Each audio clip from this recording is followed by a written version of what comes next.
Welcome everyone to episode 16 of the smobcast. Like 16, we're almost at a third of a year here. It's like one more week and then we're gonna be at 17 weeks of it. Like, sheesh, man. Can you believe it's been 4 months, plushie? No, I mean actually kinda. It feels like a long time. I feel like I've been doing this for quite a long. But yeah, 4 months is very long. Yeah.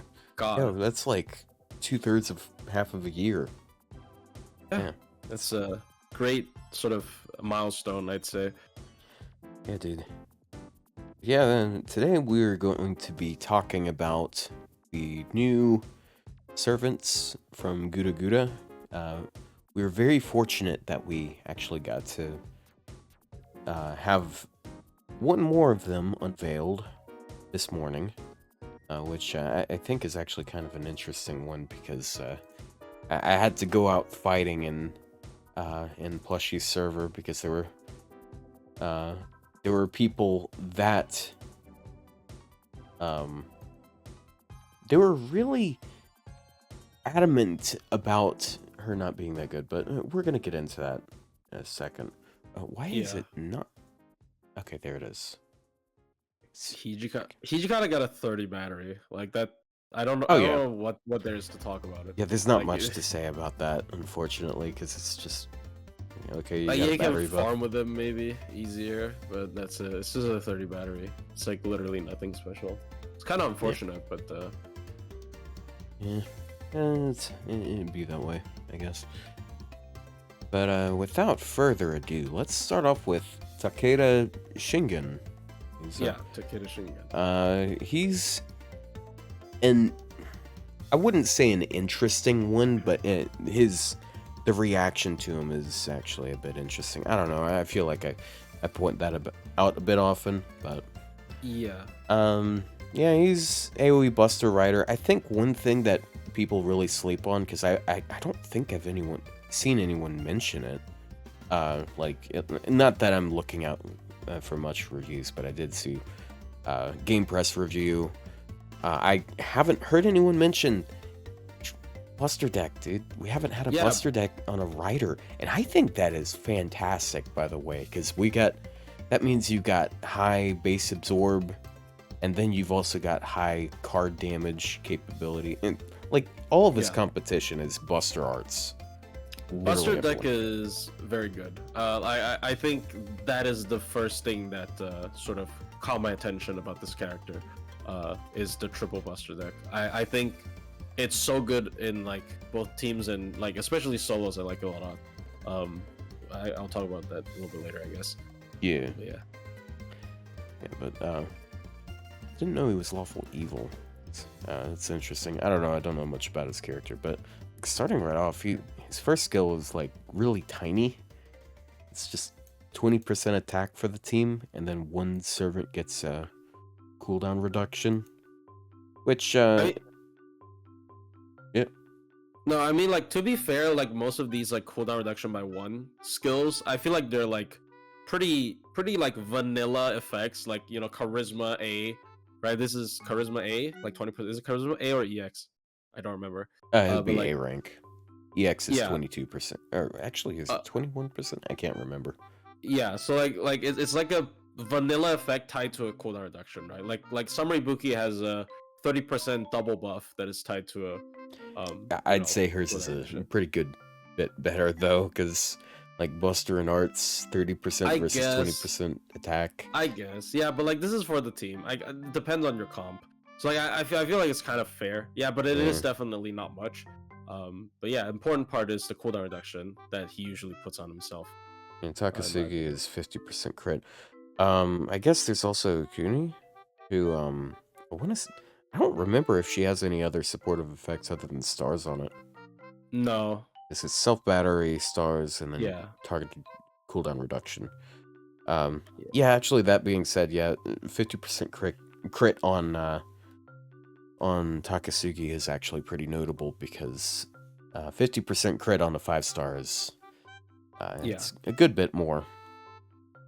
But yeah, it's an okay skill. I wish this was actually a 5-turn cooldown, because I feel like it being on a 4-turn cooldown would be a little cooler, but I don't know. Yeah. I don't know, like, I feel like if you work in Vich, you might be able to cast his second skill a bit too often. I don't know. Like, but at this point, who cares? Yeah. Like, you should look at this as a 5-turn cooldown. Like, 99% of the time, you're throwing this on himself, like, essentially. Like, other than, like, maybe Yeah. if you're doing, like, farming with, like, Tonalico, I don't really see any situation where you put this on anyone else. So, like, his entire skill is, like, cooldown -1, basically. Yeah. But yeah, 20% attack, that does stack pretty nice with double Vich if you're doing that stuff. So if you're doing farming, it's decent. He's also got a 50% battery, 20 stars, and 30% buster for 3 turns, which is it's pretty standard, I'd say. It is a 6-turn cooldown, but with this, that's a 5-turn cooldown technically, which is above par. And that's sort of the same thing that Summer Ibuki has going on, where she has better uptime on her skills because of that cooldown reduction. It's really nice. I mean, like, if you're running Atlas, that means he has his all 3 of his skills up for 6 turns straight. Just, yeah, it's nice. Yeah, and this skill is particularly good because of his triple buster deck again. Like, he can do, like, really good crit damage with his cards. Like, remove the battery effect. It's like kind of like Saber Ibuki's second skill, like Star Bomb plus Buster Up, right? I mean, that has a damage cut, like defense up. Defense up, yeah. I'm a bit confused, but like, yeah, like I think a lot of, like, you have to, like, take into consideration the triple Buster deck also helps the value of this skill quite a bit.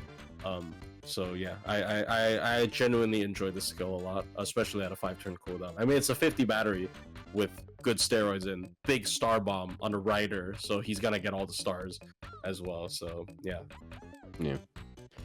Then we got his third skill, which I think is a really strong skill. Like, it's 3-time 3-turn invuln.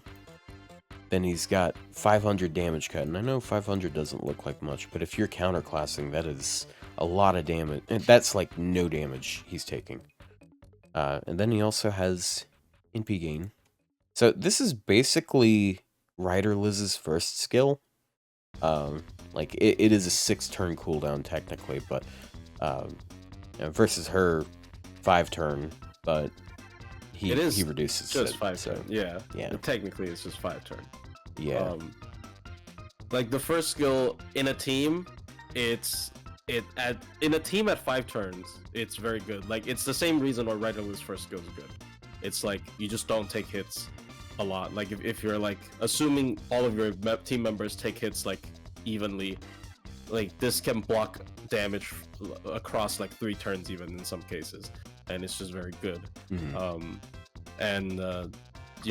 And even in a solo, this is like a 1-turn invul, like, at worst, because enemies usually don't have more than 3 actions. There's only very rare bosses that have more than 3 actions.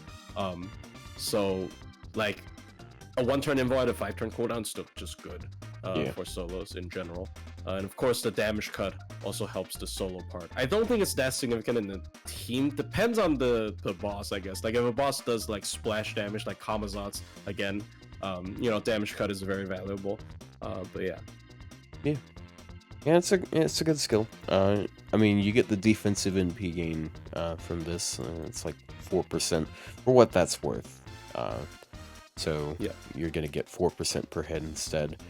I think he has a pretty cool passive. Like, 2 of them are, like, pretty standard, but he has 10% crit chance reduction.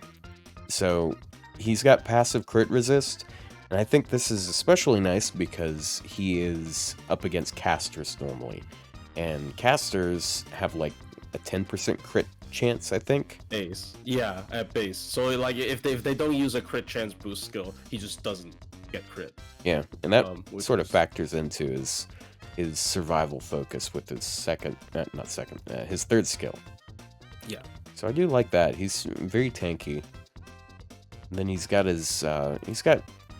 a bit of an odd NP. It's a good NP though. Like it's just rainbow debuff before damage for 1 turn. Yeah, I mean, it's a shame it's only 1 turn, but it's okay. Before damage. I think that's actually kind of important. Like, you know, like at face value, it might not look as good as like ramp up. Like for example, someone like Crimhild who has a arts down, but it's after damage. The 20% buster down is before damage, so this like helps his MP damage quite a bit. Which is like it's the same thing with like Enkidu having a defense down before MP damage, right? Like it's kind of important. Yeah, as long as it's not Nero's defense down for 1 turn after damage. Yeah. Yeah. I can't get over that shit. Like, I mean, she's pretty good, but still, like, why is it? I don't know. It's so weird. But yeah, and then he's also got NP Seal for a turn, which I think is a really interesting idea. It's pretty rare for a damaging NP to have NP Seal. The only other is Riku, right? Yeah, the only other AoE that is Riku. I mean, there's a few single target ones, which are also riders, because it's Kets and Ozzy, from what I can remember. Yeah. Yeah, which is weird. It's a rider theme, I guess. Yeah. It's nice. But yeah, it's a surprisingly underrated effect. Like AoE MP Seal, when you sort of put it on a non-skill that you can spend. Like MP is a lot more spammable. Like even for a Buster MP that has no refund, it is a lot more spammable than a skill, right? And then this can easily shut down all enemies' MPs for like multiple times on end. And this also plays around stuff better than like MP Drain. For example, like on break. Like if you break a bar, there's so many on break effects that your enemy full charge and they just slam your entire team with an MP. He plays around that with this as well. So it's like it's a very good effect. Yeah, I enjoy it a lot. Yeah. Also, if you're going for a longer team, like if you're using some sort of support that lets you live a long time, and then you're comboing him with Vich. Vich is actually going to use her NP every now and then, and that's a drain on top of the NP Seal. So you're actually going to get a little bit of, I'd say a good bit of stall out of it. So that's nice. Yeah. So like I was testing him on the Babbage advancement quest and was soloing. Obviously he's fighting a caster, so it's kind of unfair. I think I just used the Magdalene CE, so it wasn't a MP gain boost CE either. He was able to prevent him from gaining MP for like 9 turns back to back. Like he when he did like MP QA, and he was able to do that 9 turns in a row before he had to like reset, before he had to like, you know, take a break because he missed a like 70% arts crit. But like it's really funny. Like it's not that practical, but like he can easily spam his MP in solos with Mighty. Yeah, it's very funny, especially against speaking of something I glossed over intentionally just so I could like have the big thing at the end. His internals are really good. Like he's got a really good arts card. So at base it's what is it? 0.57 times 4. 2.28, right? Yeah, 2.28, but also he's got 5% passive arts. But he's also got 20% more arts from the NP, so and he gets the MP gain up on the third skill, which has a pretty good uptime. Times 1.25. Yep, and then times 1.3, and he's got 3.7% arts cards. And by arts cards, I mean arts card. So it's pretty easy to get him to loop with like NP quick art. So yeah, it's pretty funny. I don't know how practical it is because like he doesn't have any other sustained skills, but if you're fighting against a caster, you can kind of just face tank damage for a long time. Yeah, and you can. They can NP. Yeah, they can NP. They can't crit you if they don't use a crit boost skill, right? So like they kind of just can't do anything against you when you're using this guy against them. So really fun servant and really solid both in teams and solos. Oh, my bad. Yep. You need to take that? No, because I can cover No, I hung up. It's a scam call, probably. Yeah. And like in a team, it's good. Like even the card down, I mean, it's kind of a small point, but like if you're stacking riders, the card down is kind of an AoE buff in a way. Like, yeah, it's kind of dumb to bring that up, but yeah. Yeah. So, the thing that kind of annoys me about him, though, is he has a lot of overlap with Europa. Because, like, they're both AoE Buster Riders. And, like, they both have a survival focus, I'd say. I still think there are cells for her over him, but I feel like, for the most part, he's stronger than her. Because, like, internals wise, I feel like he's a bit stronger because she's sort of got, like, standard arts cards. Even with her. Because she got 2. And, like, Buster Deck is just so good. Like, Buster Deck in solos allows you to push so much damage. Like, if you're doing, like, damage rush, if you're forced to, like, do a lot of damage in a short amount of time, you can just use triple Buster, like, every turn. And it's, like, so much more damage than someone who doesn't have triple Buster. And can only do Buster Brave when they have their MP up, right? So, yeah. And I mean, instead of the NP seal, she does have like the charm, which is a bit more RNG. Which is she does have the crit chance down, but it's also worse uptime. Her skill uptime is just generally worse than his. I do like the debuff resist thing that she's got going on, but you're not always going to be up against debuffers. And yeah. I'm not sure if I don't know. Their NPs are very different. Because she's got the defense down, the defense up, I mean. Like, if her internals were better, and she's, like, able to use that MP every turn, I'd say that's really strong, but I did try Mighty with her. Like, it's not that easy for her to get it every turn. It's not that good. I've used her a good bit, because, like, I've got her grailed on an A. Oh, yeah, I remember that. Yeah, it's just pretty meh. I do think she's really strong. Still, like, she's pretty low in the damage department. But as far as just, like, keeping her alive a long time, it is so easy for her to live forever. Like, I've done double Europa setups on some fights. It's kind of hilarious because they never die. It takes forever, but they just don't die. Yeah, the charm certainly helps to, like, delay enemy action for turn, you know, and all that. Indeed. Shingen's more of a generic, like, I'd say he's, like, very, like, you know those, like, stat charts where it's like a hexagon and, like, you know, they have different stats. Like, Shingen's a very, like, balanced, like, he kind of can do a little bit of everything. Like, his looping damage isn't great, but he can loop pretty easily. Like, for farming, you can even loop, like, without Atlas because it's 5-turn cooldown. Like, if you do want to do, like, frontline only, even though people don't do that anymore. But, like, you know, he can Buster loop easier than someone like Europa is a big battery. He can, you know, DPS pretty good crits with the Buster deck.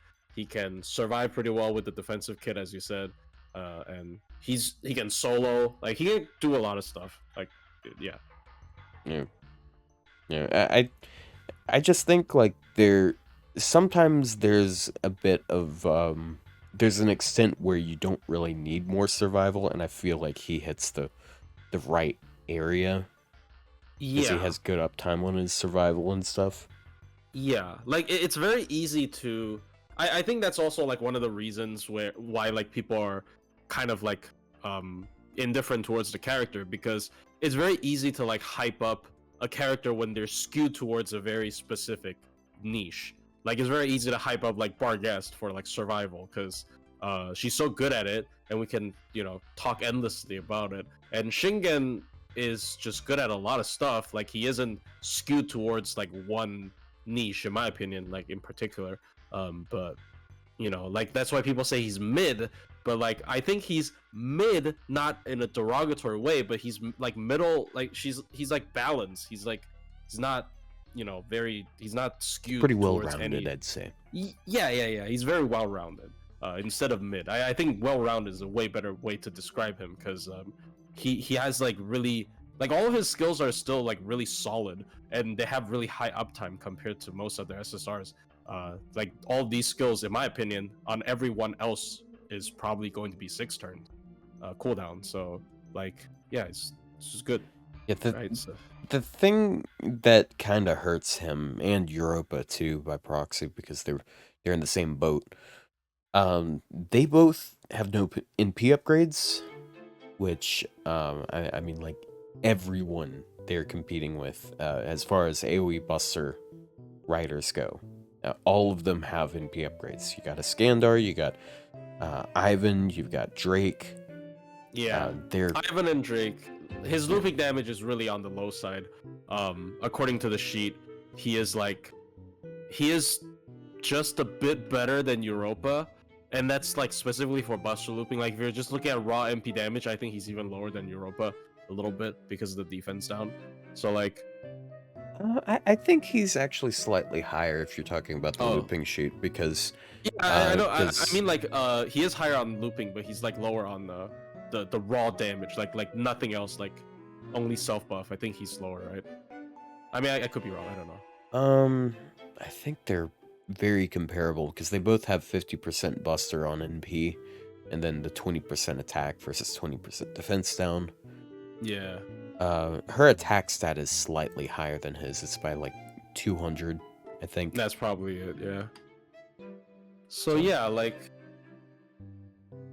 solid. Like, I know it's hard to, it's like harder and harder to impress players, obviously, because that's just how it happened. What happens when the game has been going on for 8 years? Like, we've seen everything, so it's not like it's not easy to impress anymore. But I think the game is like built around your personal preference towards a character, and obviously he's not a quote unquote must roll, but like, if you like him, you're not gonna be too disappointed, in my opinion. So Yeah. like,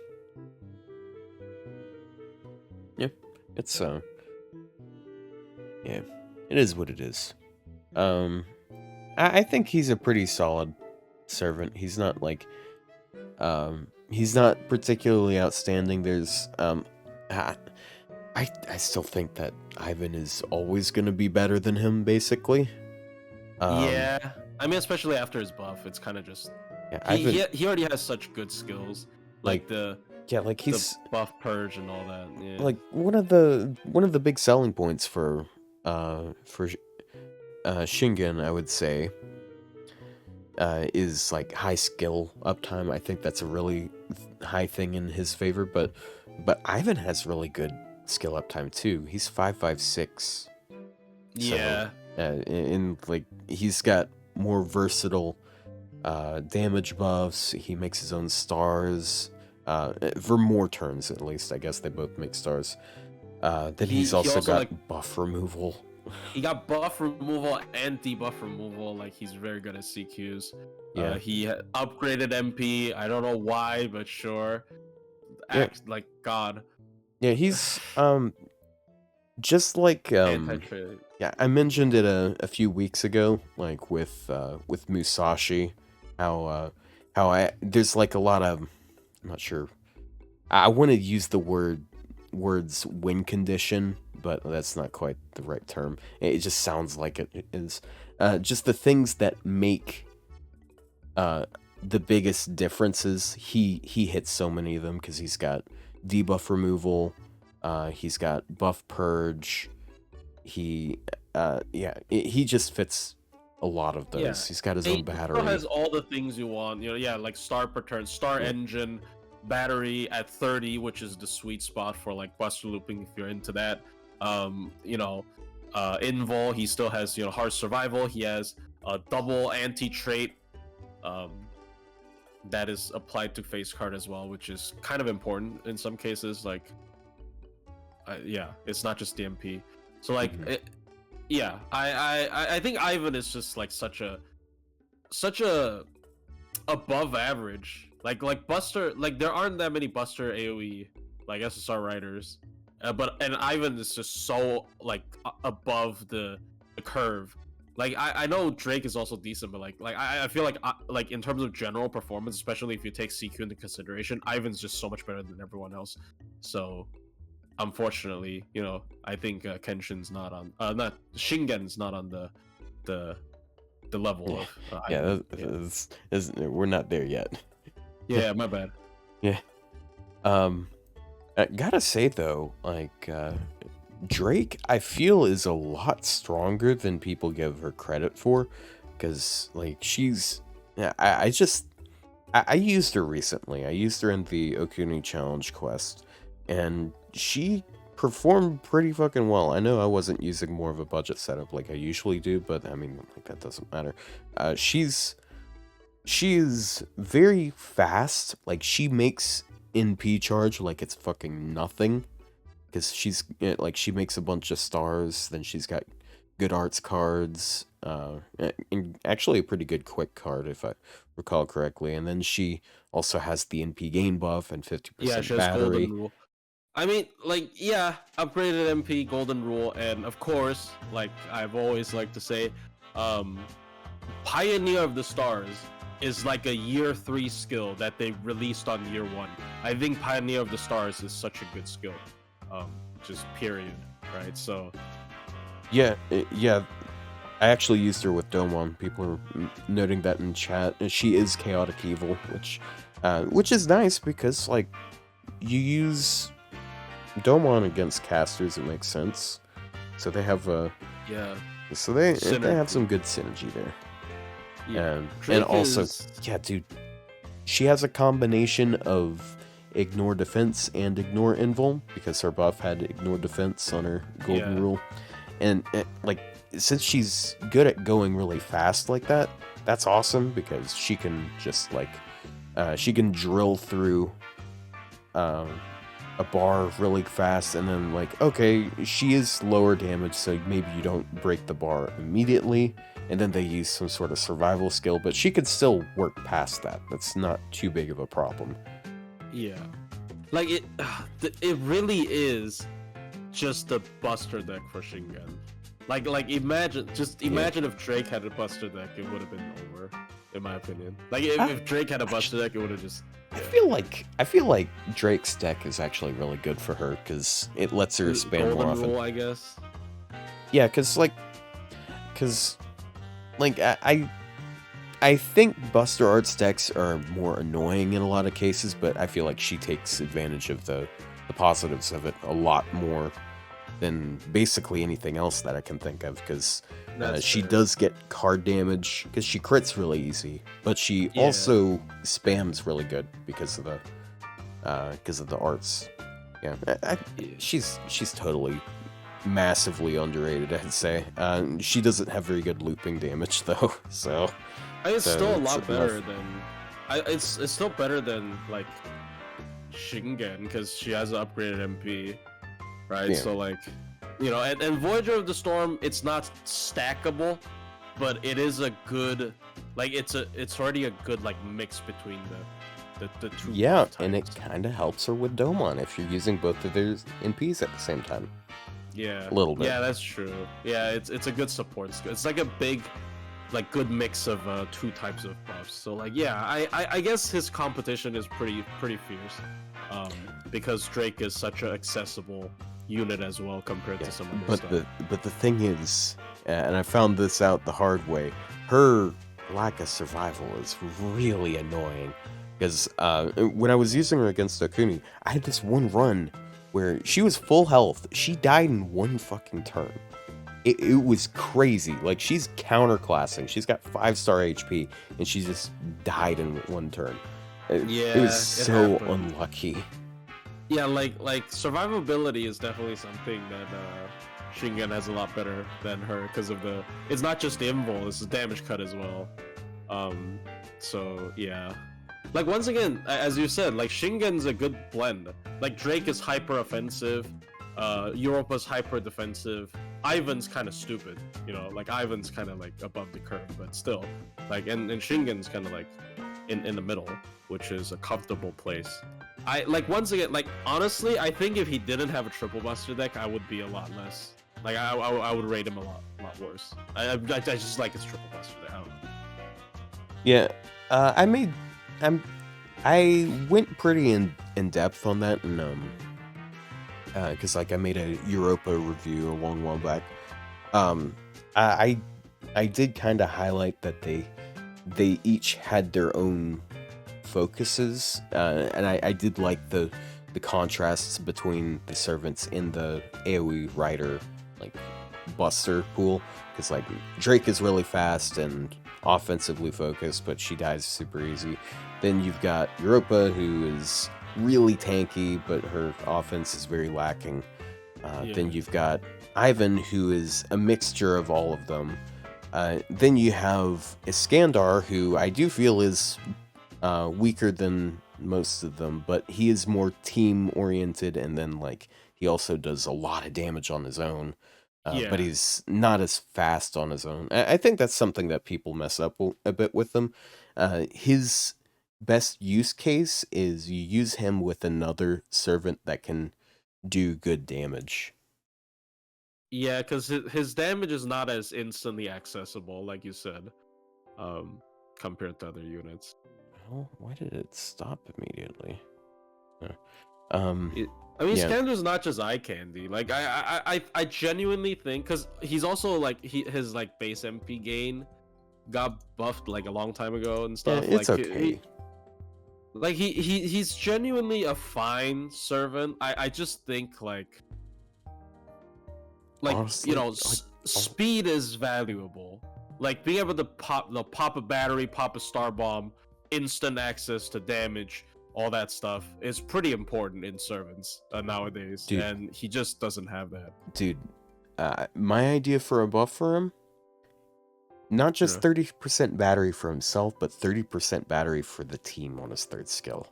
I really love that idea, because that helps feed into the team-wide application. It would also make him like one of the best multi-core.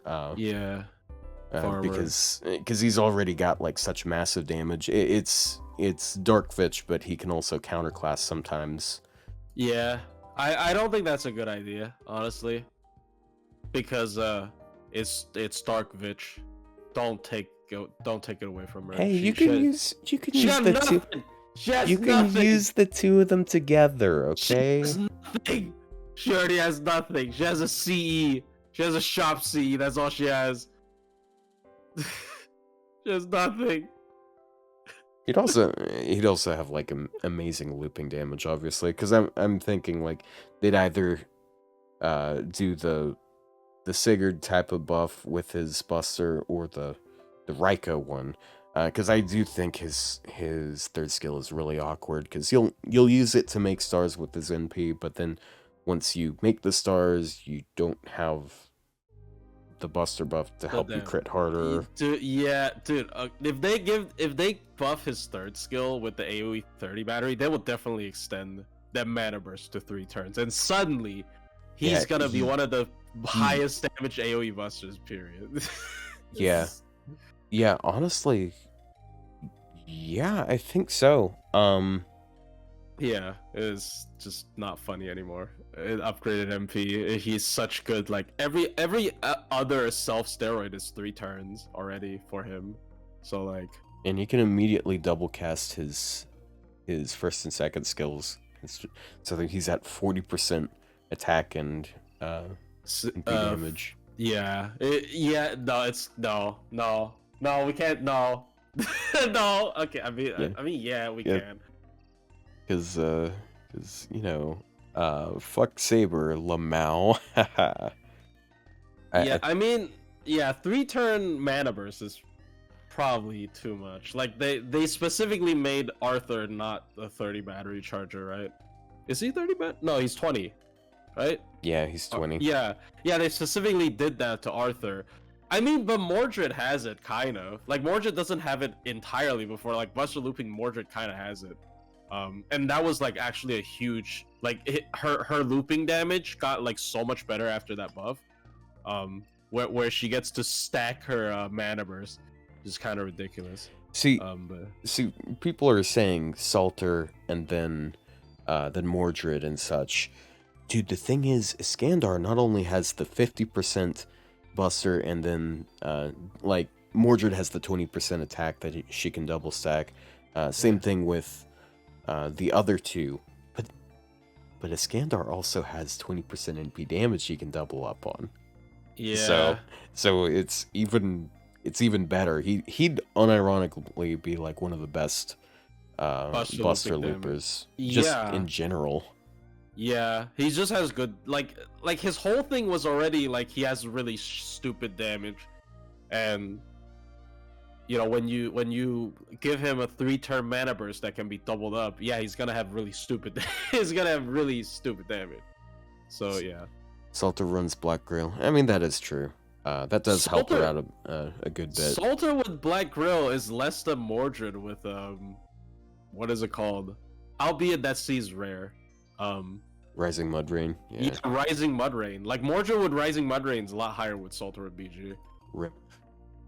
Yeah. But like Rising Mudrain is rare. I still don't have an MLB. I'm one off. I'm so pissed about that, but yeah, I wish someday I can get it to MLB. But yeah, like Mordred legit is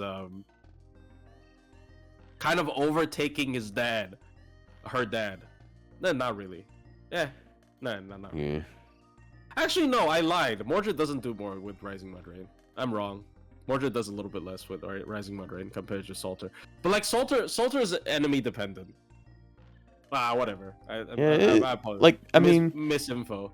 Yeah, if we're still doing the double Vich Oberon use case, then I'd still say that Salter is probably going to pull ahead because her flexibility is not as bad of a thing. Yeah. You have to remember, Salter's buff isn't just now she loops. Salter's buff is also now she has 3-turn mana burst and 3 turns of Invul Pierce. Oh yeah. Like, I think people really forgot she got Invul Pierce on that as well. I'm like, so glad she did. I am so glad she did. It would have been. It kind of would have been a lame buff if it was just that. Because like I mean I do think the gimmick is pretty cool, but the Invul Pierce actually gives her a niche other than just being AoE, and she can use her NP more often. Yeah, the Invul Pierce is unironically so dumb, and that skill has a 5-turn cooldown. Like, unironically, Salter is so dumb. But yeah, never mind. I take it back. But yeah, like, Salter is rare. Salter is harder to get than Mordred. Yeah. Yeah. Although, right after she gets the buff, you can get her on a ticket. It's pretty good. Yeah. But like, I think you need to like get to Bond 10 to get her a pen, because servant coins suck. Yeah. Okay, so let's move on to who I think is the more fun servant in the first banner. Yeah, we got Nagakura Shinpachi. Dude, he is so fun. I like this character so much, gameplay wise. I mean, also aesthetic wise. The second ascension, bussin'. Yeah, dude, I saw this, like the hairstyle. It reminded me a lot of what's his name? From the antagonist of season 2 of One Punch Man. It's good. It's Garo. I keep wanting to say Gojo, but actually Gojo is kind of what this reminds me of, because he's got the hair and then he's got the thing over his eyes. Yeah, he just has to pull it down a little bit to be Gojo. Oh yeah, and also the Bleach character. He's a lot of things. But what he isn't is what I keep hearing people call him, which is this guy is a year 1 kid. He doesn't have a fucking year 1 kid. Shut up. All right, like even if it is year 1, it's really good. Like, I think it's just a lot of people have gotten really used to I have all my buffs for 3 turns and I do a lot in the first 3 turns thing. But like, if you're doing crits, you're not always going to be critting all 3 turns unless you like cycling cards. Yeah, you just pop it when the turn is right, and his skill does incentivize that as well. So, yep. Yeah, I'd love to be able to get him. Isn't Rikyu's getting a rate up soon, isn't she? Yeah. I don't know. Could Is be. she getting rated up with she's probably getting rated up with not Takasugi, Keisuke. Yeah, I assume. But yeah. I mean, I'd like to be able to get him on my main JP account. I'm shocked I didn't get him at all when I got her NP2. But it's honestly at this point it's no shock. Yeah. At least I won on that one. Anyways, so yeah, Buster deck, single target Buster Berserker, which is kind of funny. Like they buffed Hijikata immediately after this. But like they got their own differences. So I think his first skill is one of those gimmick skills that people focus on a bit too much. Like they might not like that. For you to get 10 more stars, you gotta have him get hit.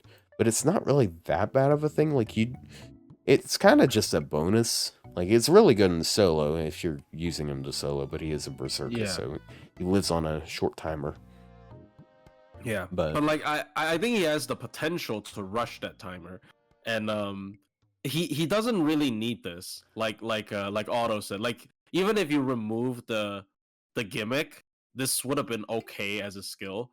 Like obviously the gimmick is very much appreciated, but yeah. Yeah, and as someone in chat mentioned, he does have good gong synergy, which means you can taunt him, and since he has the guts and he has the evasion skill, so he's actually got pretty good survival despite being the berserker and all. He's still he'll still be able to make stars from that, although I generally wouldn't want to do that because that means I don't have the taunt to direct damage away from him when he doesn't have survival, but I guess that can be mitigated by having someone else there to direct damage away. But that's just how you play this type of servant if you're running budget, but you're not always running budget. Yeah, I think a thing I really like to do with him is actually, I think he can be like last man standing. Like honestly, having a guts and mind's eye true is like at the very least 2 free turns, and the mind's eye is like defense up. So like he probably lives for like 4 turns, yeah, and within the 4 turns he can do so much damage. Yeah, his survival I would say is super comparable to Herc without his Bonsai. Yeah, definitely. Because like you got the guts and evade, yeah, and then you got the evade, and he's got a little bit of defense on it. It's nice. Then also he's got this third skill, which is a lot of fun. He's got the Buster Absorb for a turn. He's got 100% crit for a turn, and then 10 stars just in case you don't quite have enough. So. Yeah. It's a nice skill. It really puts Rama's to shame, I would say. But I mean, like, it's very similar. Technically, Rama's is better if you're not worrying about stars, but Rama makes the stars. So, and like he actually has hit counts here, so he can make some stars. And yeah. Yeah, his extra attack. Look at the 6 hits. It's a lot of hits. Yeah, I forgot to mention that. Yeah, that beefy extra attack. Yeah, so he's got a 4% extra attack, which is, I feel like that's pretty notable. Then yeah, passive 5% buster. It's okay. 30% from this skill. So on top of the crit, he has a little bit extra there. It's nice. So he's got this cool effect where his NP increases his crit for a turn, that's a lot of fun. So he's even more burst. Yeah, it's 100% as well. It's so dumb. Yeah, and then like he removes evasion as well, so that's nice. And then he's got 20% more busters. So for that one turn, just on his own, he can potentially have 55% Buster and 200% crit. 200% crit on the following 2 Buster cards. It's so good. Like it's not like, you know, like all broken. You can like, you know, I think it's a little bit hard. Like maybe people don't think he's that good because it's like hard to like use him traditionally, quote unquote traditionally, with like a normal, like, I don't know, double Vich or whatever. But like, I mean, that's kind of not how you're meant to use him anyways. It's not like people don't complain about Herc not synergizing well with that playstyle, and he certainly doesn't. So yeah. So I want to point out right quick that it is insanely easy to hit crit cap with them. Like, if you're using double Vich, like, you can cast this skill twice, so you got 200% from that. And like, it's 4-turn cooldown, so 200% from that. You get another 100% from double Vich because each have 50% crit.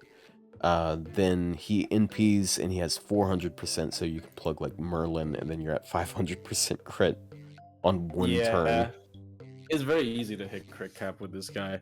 Like, his crit buff is so good that you know, he himself just has like 200% crit is, for most servants, is like more than servants with supports. The crit number, like 200% is a lot. Like, obviously it's the maximum amount that he can gain like by himself, but it's kind of insane how much damage he can do, like even without external help with the crits. But yeah.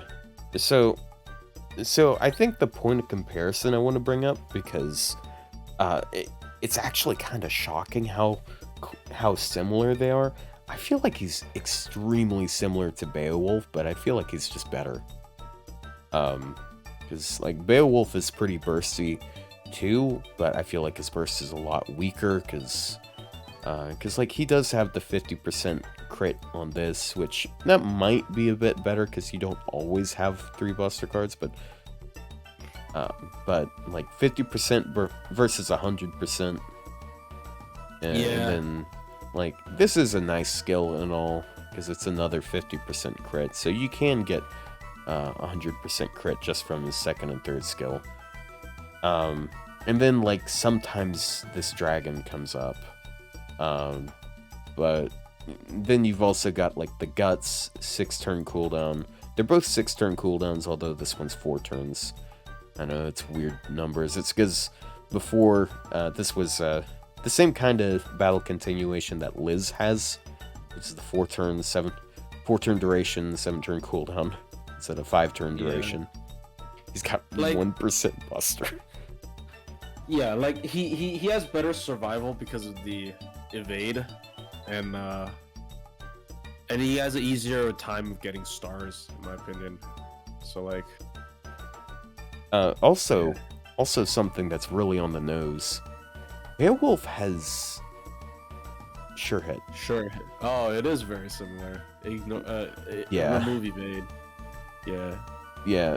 So I feel like he's just an upgrade of Beowulf. Like, Beowulf has higher peak damage, I'd say, like as far as NP damage goes, but like he's not. The two of them aren't going to be NPing all the time. And then like if we're going to talk about peak NP damage, like with come on, put me back there, back. There we go. With Shinpachi, like his NP is going to boost his crit damage a lot, so that's a lot.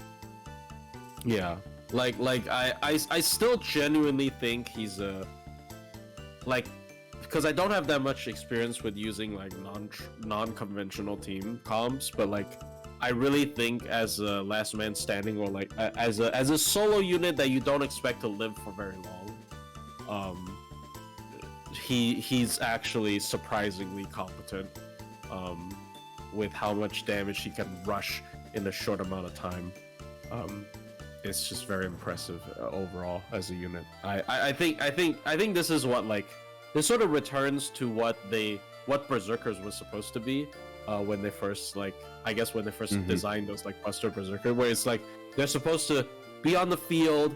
They don't live for like very long, but they can like take hard hits by using like guts and evade, like hard defense instead of like soft defense.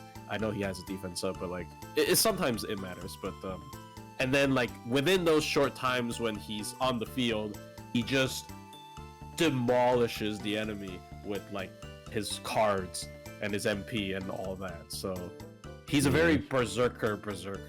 So if people know what I mean, I don't know. It's a lot of fun. I really want to get him. It's a shame that his banner is just awkward, and I don't care too much for Shingen. Maybe he'll be rated up with Ruler as well. So. Oh yeah, I don't know if I'll roll on her though. Like I think I'm gonna roll my SQ from my alt on that. Not that I have much there. It's only like a couple multis. Yeah. You good over there? Yeah. No. Yeah. I'm picking up some stuff. Okay. Yeah. I think he's just I think he's neat. I don't really know a lot about like his general reception. I think people like his design. Like people really like his like he's like a delinquent looking dude, and like he turned young in the second ascension. Like he's also like an cool old guy with like a cane sword. I don't know. I think people are definitely more focused on his like aesthetic rather than his gameplay. But like his gameplay is so fun. Like, yeah, he's like a berserker, the crit berserker that has a lot of crit damage, and he also feeds himself stars. So like, I'd imagine he gets compared to Creamhild a lot though, because of his NP. Oh, because defensive removal. Yeah, but like they're so different. Like Creamhild is. Yeah. Creamhild is like a unit you try to protect and keep on the field as long as possible. And I think Shinpachi is a unit where you try to get as much out of him with the small amount of time that he probably stays on the field. I think like their gameplay is very different. But yeah. Mm-hmm. Yeah, it's. I think he's just a very well executed servant. Yeah, definitely. Nice. Very fun design. Like this proves that you don't need very weird, like complicated gimmicks to make a servant fun and effective. Yeah. So, another pretty well executed servant, I'd say. I haven't used her, but I can tell. I can tell just by looking at her, like how she works, and I know everyone else has really appreciated her. Psy Magui is. I'd say is pretty good. Like, single target, quick archer. Her quick art is really dumb, in my opinion. Yeah, because like she's got what is that? It's 0.75 hits. Yeah. So it's like 3.75. Yeah, 3.75, which is that's pretty good for quick cards, I'd say. Yeah. And then she's got a good deck for this. It's funny that she's competing with Altera, because like, holy shit, dude. Yeah, it's not even close. It really shows the age, in my opinion. Like the difference between the two offers. Yeah. I wouldn't say Okita quick cards. Okita quick cards are on a different level. Because Okita, they're like all 5% plus, which is a good bit higher than sub 4. Like there's the S tier with people like Jack, Okita, and like Bazette, right? Bazette's also, I think, in that range. I could be wrong. Oh yeah. And then there's like the. She has some of the best quick cards in the game, which is it's real nice. And then there's like it's still the above average. Like sometimes you don't need that. How do I put this? I mean, yeah, like this is already good enough. Like this is very good. Like this is already good. It's just 2 busters, quick. If you like Summer Scotty, yeah. Anyways, sorry. Yeah, Summer Scotty synergy is always very welcome. Yep. It's also especially nice that she's an archer, which means she has higher absorption at base, and she doesn't have to rely on a skill. Yep. So she's got ignore evasion, pretty common effect for single target archers. She's got team crit damage, and then a big star bomb. 30's pretty good amount of stars. I'm pretty surprised that party crit 30%. Like, this could have easily been self, which honestly I think most of the times it's just for self, but like I'm just kind of weirded out how it's party. I It's like kind that of though, good numbers. because Yeah, it's pretty the good 30 numbers. stars, that means that means everyone's very likely to crit. Yeah, and- 30 is also such a overboard star bomb number, right? Like usually is 20. Yeah. Yeah, 30 is kind of an overboard. Like she has really good numbers, which is really good. Yeah. And then this is a very straightforward skill. Isn't this the... Doesn't Pretender Liz have this exact same skill? Oh wait, no, it's an absorb on that, and Yeah, the it's crit's not on a crit different up. skill. Yeah, it's very similar though. Like 30% on both of those. It's just more NP gain on the quick, and then just more damage in general. It boosts everything except for the arts card, which is really nice.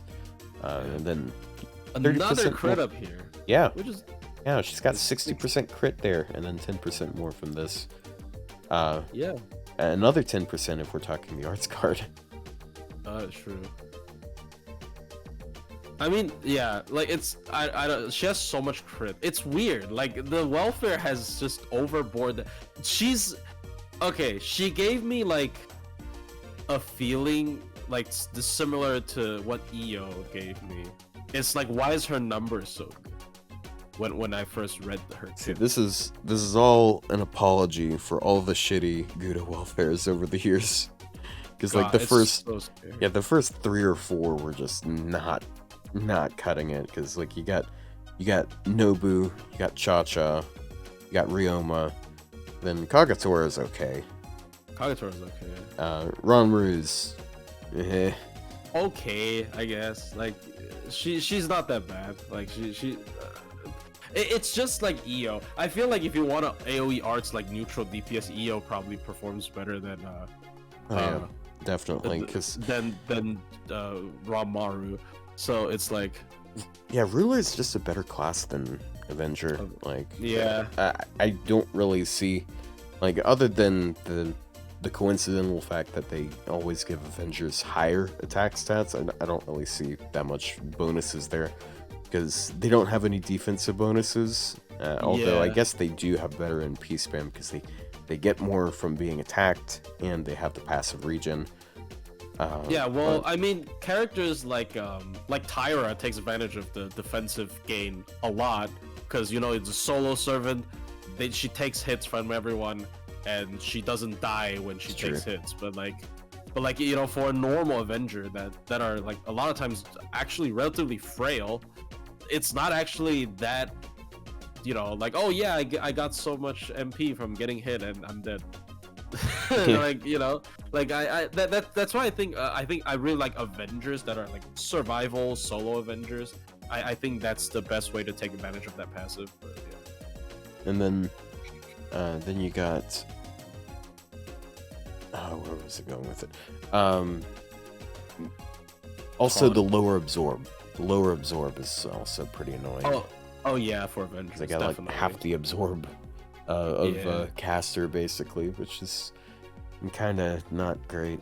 I want to say rulers are the same as sabers, aren't they, at 100? I think rulers are pretty high.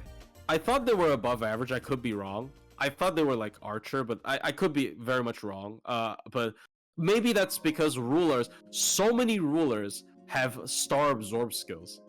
I don't understand. Like crit rulers is kind of a thing for some reason, right? Like there's so many rulers that are crit DPSs, which we'll see again later. So like, I feel like Melusine is just really ridiculous. I know people focus on her NP, but her crits are really good because her NP scales up her crit damage by a good bit, because it's both crit and attack. And I then think she's also got like Melusine, one of the best crit boosting skills in the game, which is yeah. 3 I mean, turns of stars guaranteed. it's Basically. Melusine. What can I say? It's Melusine. They always make her broken. Like a ruler Melusine. I think she soloed like Prison Tower or something, right? Like killed Dantes with the crits and shit like that. There he is in chat. Yeah. Oh, there he is. Yeah, like I don't know. Like Melusine is just like overboard. Like they like to her character design is just go overboard with all of her stuff, which is yay, I guess. But yeah. Okay, so going back over to Psyche here. So I like this skill. This is it's a bit of a weird skill for some people, but it's a lot like Finn's second skill, except 10% less battery, but also 1 turn less cooldown. So I like that. So It's just tank a single target MP for the team, kind of. Yeah. It just it's protect the team for a turn. Yep. And then you also get more gain from it. Although the 50% only gets you like 4.5%. It's still guaranteeing all those hits go to you. So yeah, it's pretty nice. And then like you can use this to get your NP once. Then you can use it to loop at the same time, which is kind of the philosophy behind Finn's second skill as well. Although he gets actually, I guess they get a pretty comparable amount, because Lancers do have 4% at base, and he has 30% NP gain, so yeah, it's very comparable. Yeah, I mean, yeah. Oh yeah, and being able to defend the team as a quick servant, I guess that's pretty nice, because they don't have a lot of options. Bro, she has a passive skill called Item Construction Guns. It reminds me of Koyan Light with the Goddess Metamorphosis guns. But yeah, she has some nutty passives as well. Well, not really that nutty, but it's just more crit. It's layering on top of good stuff. Yeah, she like her skill 1 and skill 2 is just so much. It's such high numbers. Like, oh, I didn't even see she had anti-berserker. That's nice. Oh yeah, that's a good append. Yeah. So she's like one of the best, like one of the better like free options for archers. It's just so for boss killing. It's just so good, and the MP as well. I think the MP is really good. I guess. Sorry, I keep cutting you off. I guess this is especially useful because we just is the 90++ this time around is the berserkers. Oh yeah, true. Raiko. Probably pretty. And the first one as well. Yeah. So like, yeah. And then she's got 20% Buster and 20% Quick on her NP before damage. Only a turn, but like, hey, that's more damage for the almost all of the rest of the deck. That means you're at 50% card for that turn. And then you also got crit chance down, which is nice. Sabers are usually like, I think it's somewhere between 10 and 20%. I know some of them are 15%. So that's good. Yeah, that's really nice for an archer. It's 3 turns. Like this is like usually these kinds of effects. It's like Summer Castoria. It's like kind of overkill. Like you can loop the MP to the point where even if they get a crit chance buff, they might not be able to crit you because it's a stackable effect, which is really nice. Like 10 hit quick MP as well generates some stars. Oh yeah, she's just solid. There's like she actually gets like a tiny bit of charge too. It's not like Saber Medusa levels, but like we're talking 7.5% at base. It's 10 times that, and then you got. Well, nobody's quite Saber Medusa in terms of single target looping and quick. Like she's just like so far ahead of everyone else, in my opinion, for single target quick looping. Because like very much a niche case. Yeah, it shouldn't be a thing. Like you shouldn't look at it. Like in my opinion, when you look at a quick single target servant, you shouldn't expect them to refund. It's like you'd be lucky if they get 10, right? And like Medusa gets like I don't remember. She gets a lot, which is stupid. But like yeah. Doesn't she have like a 12 hit NP or something? And then she has like 1%ish. Yeah, she has 1.14% on 9 hits only, 9 hit MP. But she has a 50 battery. That's probably a huge part of it. So yeah, it's Saber Medusa, one of the, I don't know why people are kind of sleeping on this servant this year, but she's like so insane as a single target Saber.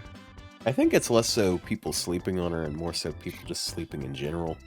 This year has been pretty bench. I guess. Yeah, but like she's not, I guess she's not, like, you know, like people still like focus on the characters like Draco. I mean, Draco's a new class, I guess. It's not really fair. Quick bad, but yeah. Yeah, and also quick bad syndrome, basically. But yeah. Yeah. So yeah, Saika is she's just like a whole package. It's like a point where you have just such solid like internals, and like skills have really good numbers, and that's usually that's just enough, especially as a welfare where you get a guaranteed MP5. Like I remember when she came out on like the second day of the time lock, where you get to get MP2 and whatnot. She like min-turned Big Kiara like within 12 minutes or something. It's like, I don't think Kiara min-turns are kind of a joke like for like full whale comps, but she's just a very competent like DPS and very. I mean, it helps that she's quick. Quick is like the best card type for that, especially since Caster Scotty MP. Caster Scotty MP upgrade really made that a lot easier. But yeah, that's beyond the point. I think this is, like, obviously people are gonna like Kuro because she's arts and she has 50 battery, but generally I think as a standalone boss killing like free option for archers, she's probably, I might say she's the best. Like who's even better than her as a free like single target archer choice as boss killer? Like if we ignore Castoria. I guess we can't really ignore Castoria. I still think Chloe's a really strong one. Her damage isn't going to be as crazy, but her spam is really, really good. Yeah, and she also makes stars with her Rs. Oh yeah, right? Chiron. Chiron's really slept on. He's I think he's really. I mean, really he's strong. Not free. It's true. Yeah.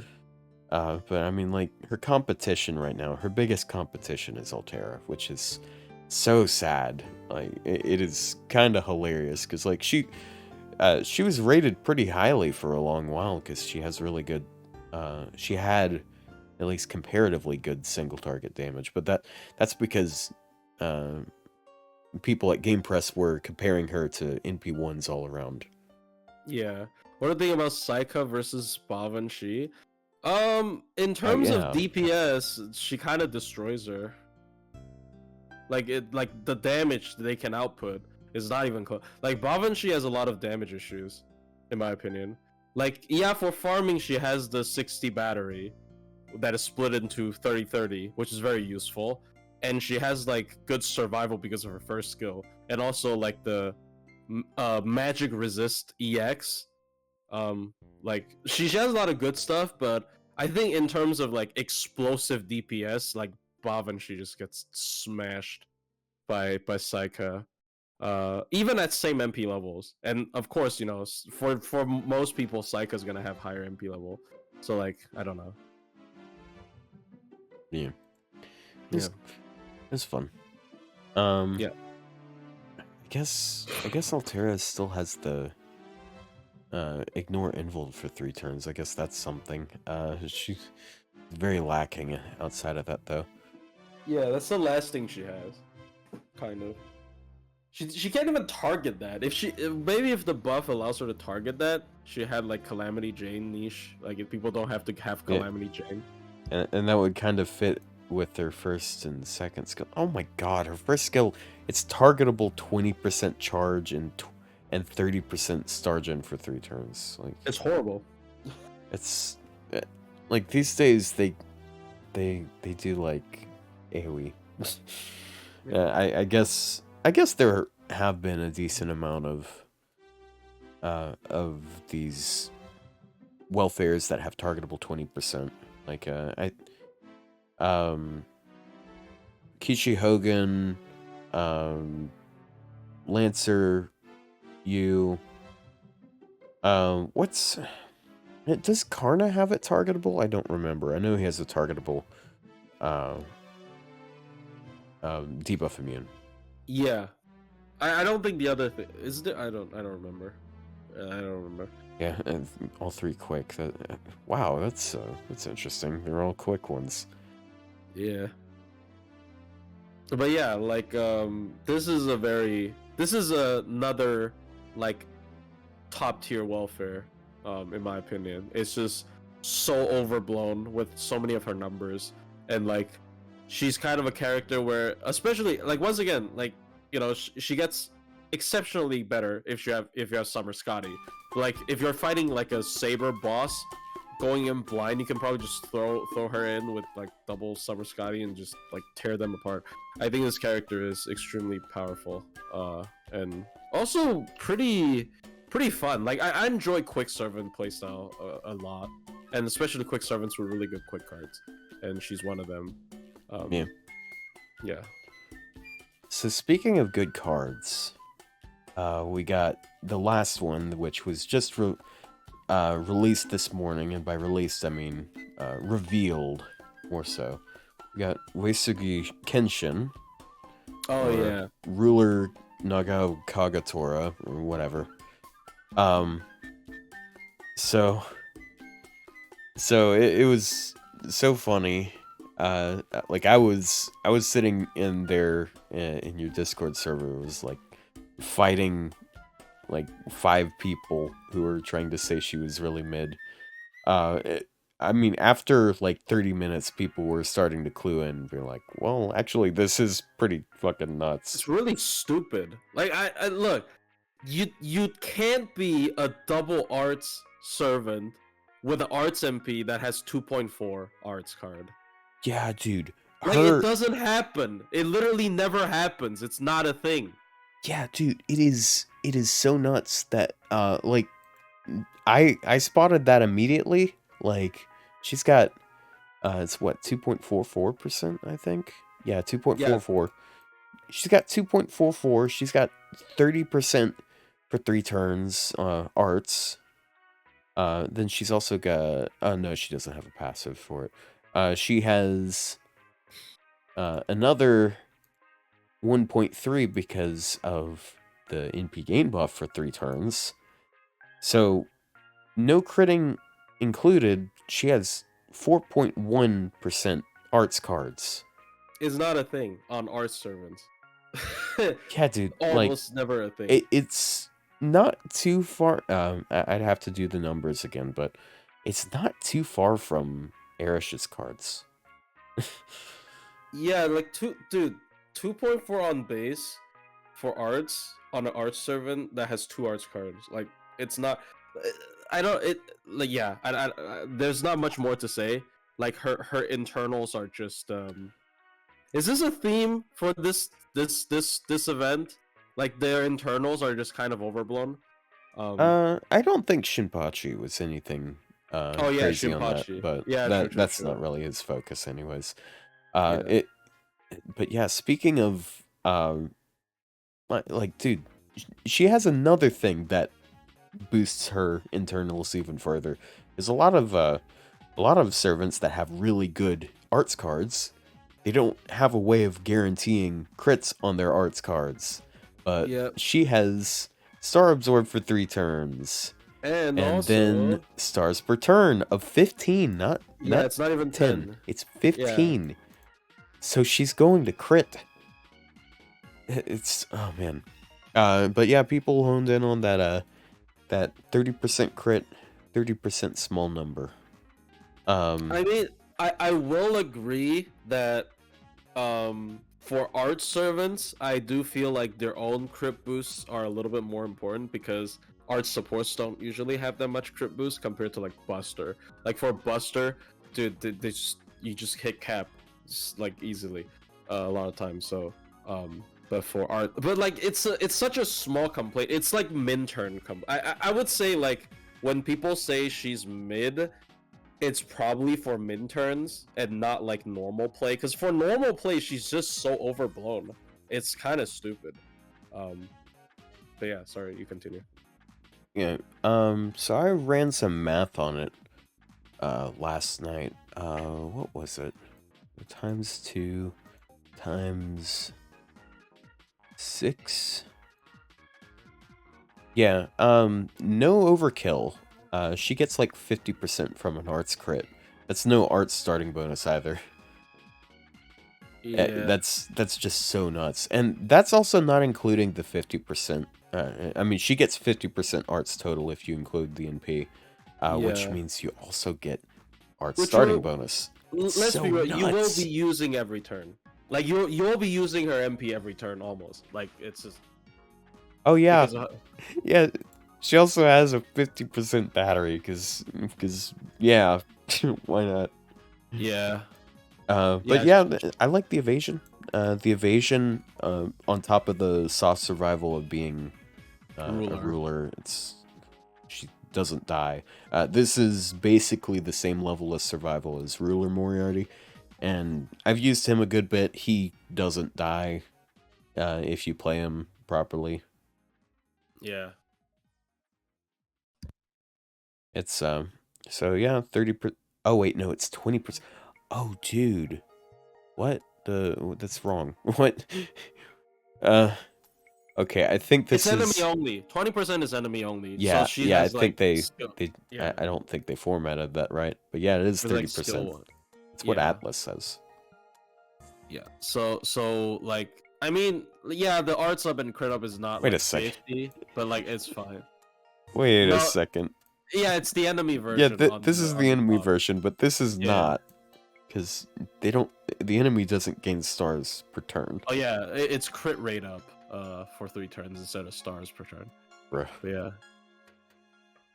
So, oh man, it's so nuts. And then that's only 2 of the skills. She's also got this one. It's it was so weird. There are some people really adamant about this skill really sucking, and I don't. It's not don't really. Know why. I don't think so. Like okay, so here's the thing, right? Like 20% attack up, 30% MP gain up, OC2 is fine. Like her overcharge is not that broken, but like she's arts, so you can put it on Castoria. Yeah, you just throw it on the Castoria. And I kind of hope the MP. I don't know. Like I envision her before seeing her MP as a like potentially be a support and this be a battery that's targetable, but like I mean, as a single target DPS, I don't see an issue with this skill. Like her buff numbers on the skills are not crazy, but does she need it? I don't really think she needs it. She doesn't need 50.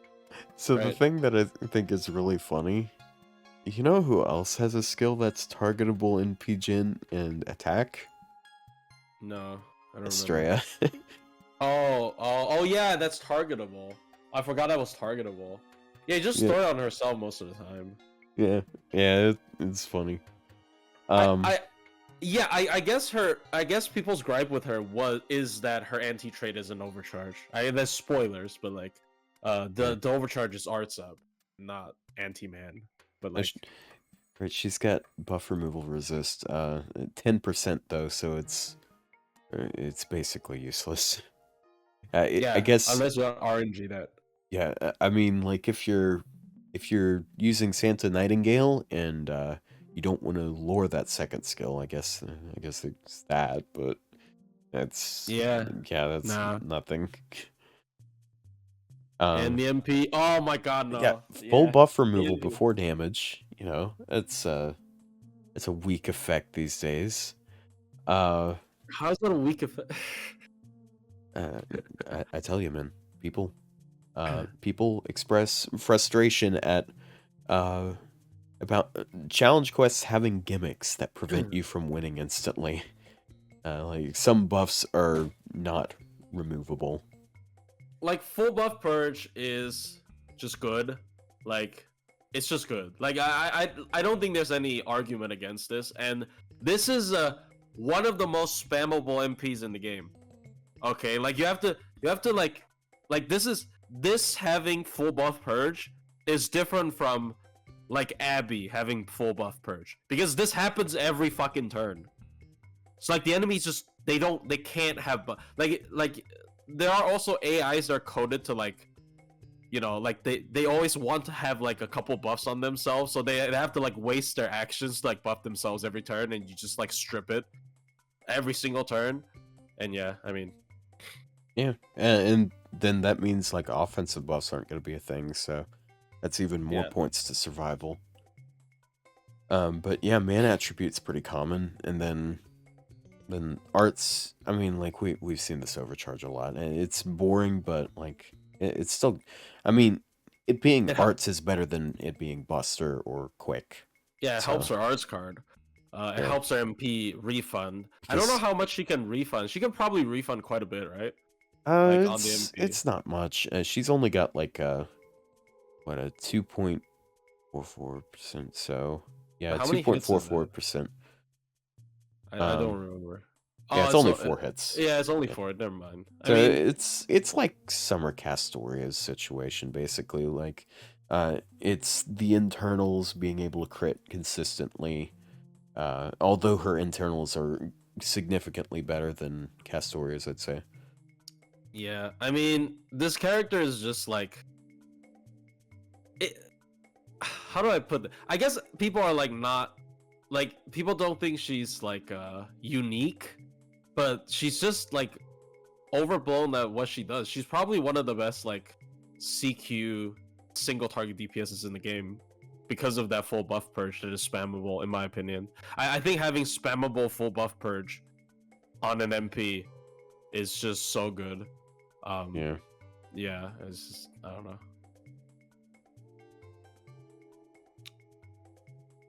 Just running some math right quick. Also, like ruler class, you know, 1.1 times base, you know, hidden multiplier. She has the highest attack stat out of all rulers, tied with Sherlock and Summer Melusine, to like ensure her damage is good. You know, and like, and we don't have a single SSR single target ruler until now. So like, no, I don't think she's better than Estrella. Yeah, the Luvia is an SR. Yeah, so like, yeah. So like it depends on the niche, I guess, but like I would say generally, like if you want to use just a generic arts single target DPS, she's definitely better than Luvia, because you know she has better skills arguably, and better internals. Like if we remove the anti trait, I think she's just better, and also full buff purge. Like yeah, it can't bypass, you know, boxed invols, but at the same time, when like enemies like to self buff a lot, and she just removes it every single turn, which I genuinely think full buff purge is a stronger effect than invul people. But yeah, like not offensively, but maybe not offensively, but like in general, it's a better effect. So yeah. Yep. So what was I gonna say? Oh yeah, I was just doing a bit of math with her refund, and hold on a second. People, just trying to make sure nothing's being picked up on my mic that I don't want. Hold on, I'll be right back. No, she removes one enemy's buffs. One enemy's all buffs. Buffs of one enemy, because it's a single target MP. It doesn't purge all enemies, but it purges all buffs from one enemy. Yeah.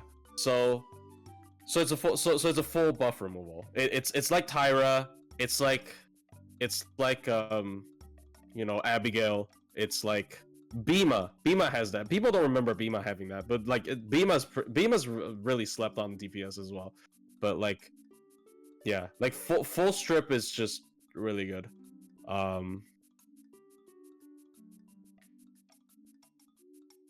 Yeah, I mean, who's Bima? The Lancer from Ordeal Call 2.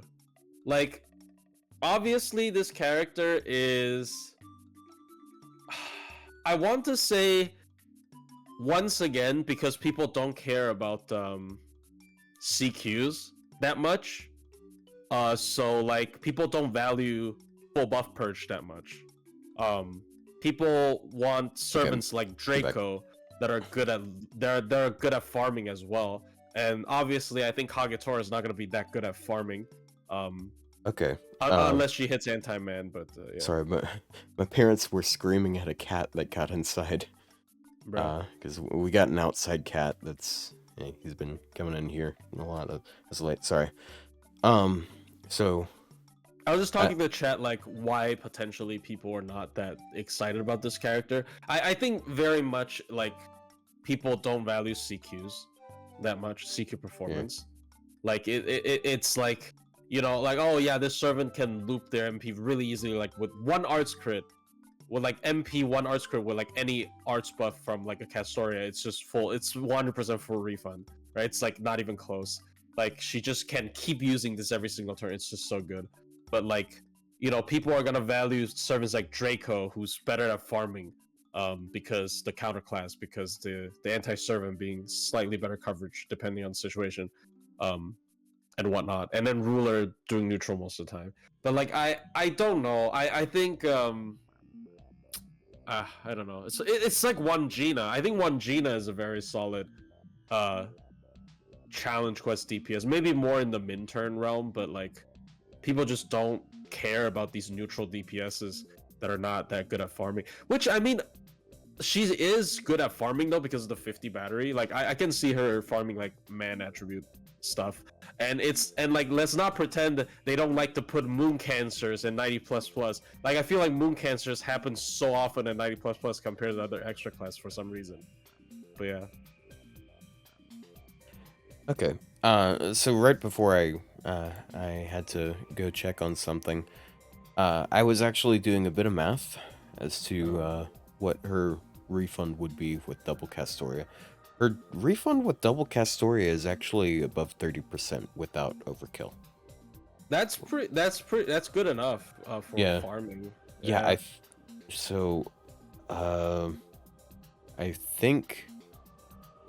think if you're using double Castoria and Oberon, I think she can still like single target loop without because she's hold on. So she would refund 30% twice. So she's got 60% and 20%. She has to compete with Buster Gang on man. Well, I mean, she doesn't need the anti-man. Like, I genuinely think as, like, if we don't talk about farming, if you remove her anti-man, she'd still be top tier. Like, yeah, maybe it's harder to push her damage, but, like, everything else is just S tier. Bro, like, she, like, exactly gets, enough. Because she's got 100% from double Castoria. She's got 60% from the 2 refunds. She's got 20% from an append, 50% from a battery, and then 70% from Oberon. And that's exactly 300%. Vlad is great for bosses. Well, yeah, but not even close to this thing. I'm sorry. Thank you, real Joe Biden, President of the United States, for the tier 1 sub. Bruh. Bro, I can't believe... First I got Jeff Bezos shelling out these anonymous subs. And then now I got the Joe Biden. It's no longer Jover.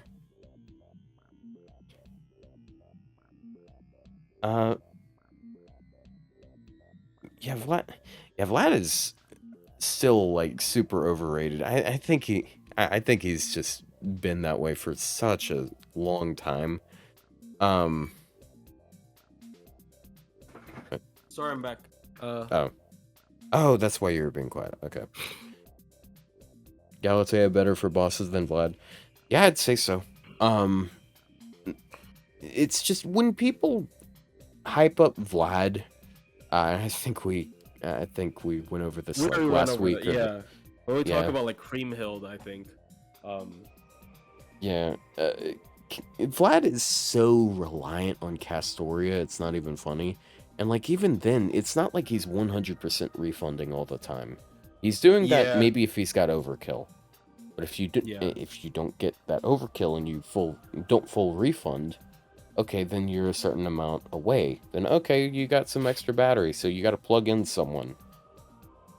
Okay, so you got these really shitty cards you have to contend with that might get you there.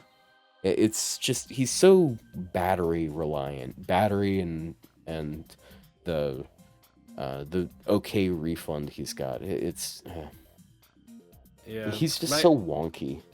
like for example, like if you're talking about CQ performance, like it's not even close comparing like like Kagetora to Vlad. Like it's just like this character doesn't even need double Castoria to be good. I'd argue she doesn't even need single Castoria to be good. She can solo stuff. Like you just do MPAA. Couldn't you just do MPAA until they die? Like I think you could do NPQA just fine. Oh, 4 stars. Like yeah. MP6 Kage. No, I'm not gonna, dude. I'm not gonna. My plan is to MP2 because I really like her gameplay, but because I already have Draco, I'm not pulling for another like. I'm not hypering another single target Rs. Yeah. Sorry. After 3 turns, Vlad's not gonna be doing much because like you're gonna be losing all those Castoria buffs that are helping him refund, which means he's like his damage is gonna go kaput because he's not doing card damage, he's just doing NP damage, and if you're not able to use his NP because his dog ass in NP gain, then like no balls, bro. Look. Sorry, I gotta defend myself. So here's the thing, right? Like, when I do like gameplay content nowadays, is mostly for like hyper min-turn, whatever. So like Kagetora, I don't know if she's the best for that. I think she's more generically good. I mean, she probably has good enough damage for a lot of min-turns still. I'm not discrediting that. I'm just saying like I already have Draco. So like, I just checked because like getting a pretty good amount of subs today, like new subs. We just hit 1,600 followers. Ooh, congrats! Yeah, great milestone for episode 17. Yeah. Episode 16. Yeah, 1,600 at 16, bro. It was fated to be. Fate. Actually, I'm at 1,603 followers now. I think it's because I mentioned it, and there were some lurkers who were like, "Yeah, I should follow just to." Yeah, thank you, new followers. I don't have the alert thing on, so I can't say thanks to everyone right now, but thank you. I think if you hyper invest, yeah, definitely. I'm just saying I'm not planning to hyper invest in her because what if Typhon comes out? I am planning on hyper investing in Typhon when she comes out, so. I mean, I am a fan of this design. Like, honestly, like, the MP animation where she pulls, like, this long-ass sword with the flaming blade, it's very good. But, like, and also she probably has I don't know if she's gonna have a different MP animation. I really hope they start doing that again for her, like, more casual, like, non-divine ascension, but that's beyond the point. Like, this character is just really good, but, my priorities lie within Typhon, I guess, or other Koyans, I don't know. Yeah. Dude, I had this thought earlier, and I was kind of sad about it. Typhon, I think the two of our desires are going to be competing against each other on Valentine's. Now, it might not be. It might not quite be the case because it is possible that on I mean Typhon could be the New Year's servant. But she could also be the Valentine's servant. True, she is very pink. She has the I don't know wish for chocolate or something. But like there's someone who I've been wanting to be the Valentine's servant for years because I mean, like, look, if we talk about who fits best, it obviously is Aphrodite because like come on. Yeah, exactly, dude. I'm so surprised. We've already had Cupid, so like that Cupid is the most fitting one. But yeah, like, bro, I wonder if they'd redraw her. Yeah, they'd probably redraw her. Yeah, they always do. I think. But yeah, maybe censor her cigarette. I don't know. Hey, I mean, it like if they're allowed to say shit in this game, I'm sure they're allowed to smoke one of the devil's sticks. There's definitely more people that smoke in the game. I feel in their anime, like yeah, Kentucky smokes. Shingen also smokes. So like, yeah, Kentucky definitely smokes after the upgrade. There's more servants that smoke. Yeah, I don't know what he's saying, but he says it weird. Oh, yeah, and Waver does.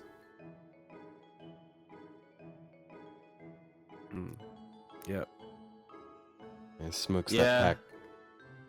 Oh yeah, Tez does smoke. The 4Kids lollipop. Well, he's the smoking mirror, right? Like that's his name. He smokes. That's he's never mind. It's not funny. But like, yeah. It's so funny how big of a contrast there is, like between in anime or in art smokers and then in real life smokers. Because like I work with like the factory place I work at, there's basically everyone chews tobacco, so they're also like smokers, and it's just like you got aesthetic, then you got I hate being around you because you smell awful. Yeah, bro, I just imagine like Tez smoking, and then he just has this like smoker cough. He's like dying in the corner, but he like doesn't let you see. Yeah, just let me stay away from you, because like I don't like I got I don't have asthma, but like imagine a person has asthma, I guess. I don't know where this conversation's going. Tez smells like an ashtray, bruh. Waver probably smells horrible. He's like stress smoking. Like other people, they're like cool smoking. Like, oh man, look, I'm so cool when I smoke. Waver is just like, I'm dying. I gotta smoke. I gotta like get the cigarette. Why isn't anyone smoking like cigars or something? Cigars are cool, and cigars also don't kill you very quickly, because apparently cigars have so much like astronomically lower odds of giving you lung cancer. Yeah, like, it doesn't have they don't have the tar in them. Yeah, it doesn't have tar. I don't smoke though. Yeah, I don't smoke either. My family has lung cancer, like genes, so I can't. Damn. Yeah, I mean it's a family history. I mean it's not guaranteed, but like, you know, high risk. Yeah. So saying it like it's male pattern baldness or something. It's just like, I mean, yeah, that one time of your life where you develop lung cancer. Don't worry, you'll grow out of it. You'll get used to it. It's a common thing for cancers, unfortunately. Like, yeah. Mordred. Oh yeah, Shishigo smokes. Who smokes? I don't. I'm looking at that. Well, it's just like. Does. Yeah, look. Here's the thing. Female that smoke hits different. Yeah. I don't know why. Like, there's not a single female servant that smokes. Bruh. There's not a single female that smokes in FGO yet, right?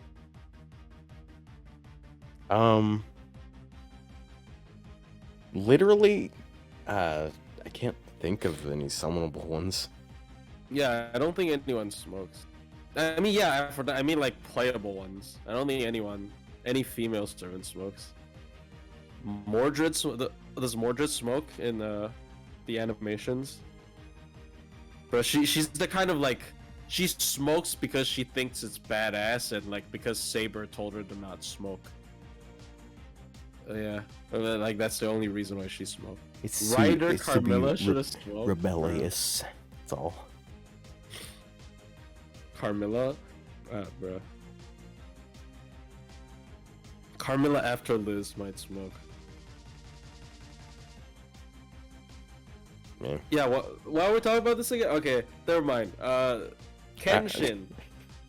I really don't know, honestly. I think, yeah, because we're talking about Aphrodite. Because we're talking about Valentine's. We're Like, talking dude, about Typhon.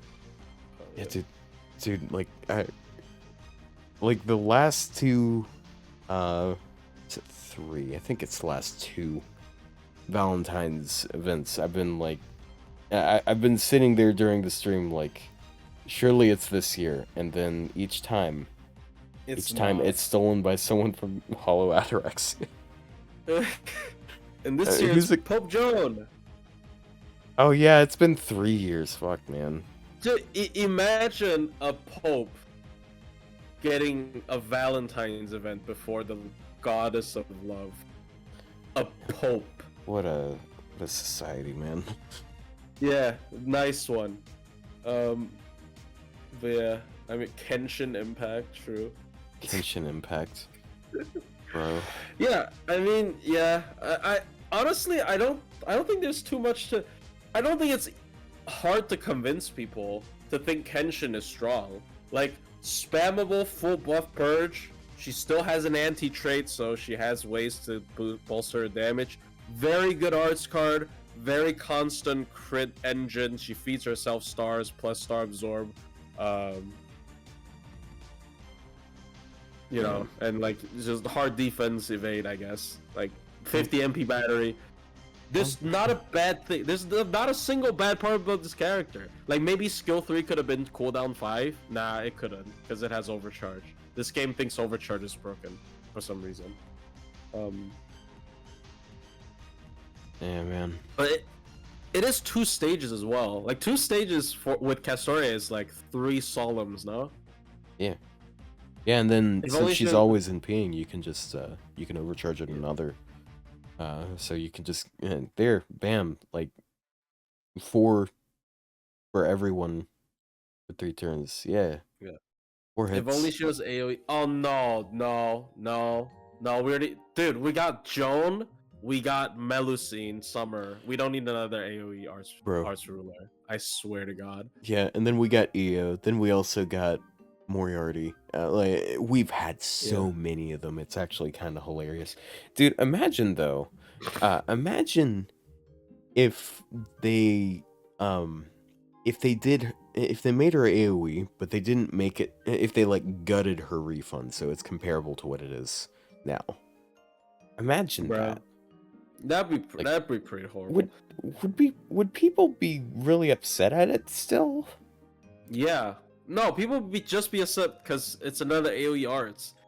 But Yeah. here's the thing, though. There is one thing, right? If she was AoE, her buff purge would be AoE. That would be a spammable AoE buff purge would be pretty stupid. Like that is the one thing. Like maybe what makes her AoE interesting. But other than that, like. And you know what's kind of funny though?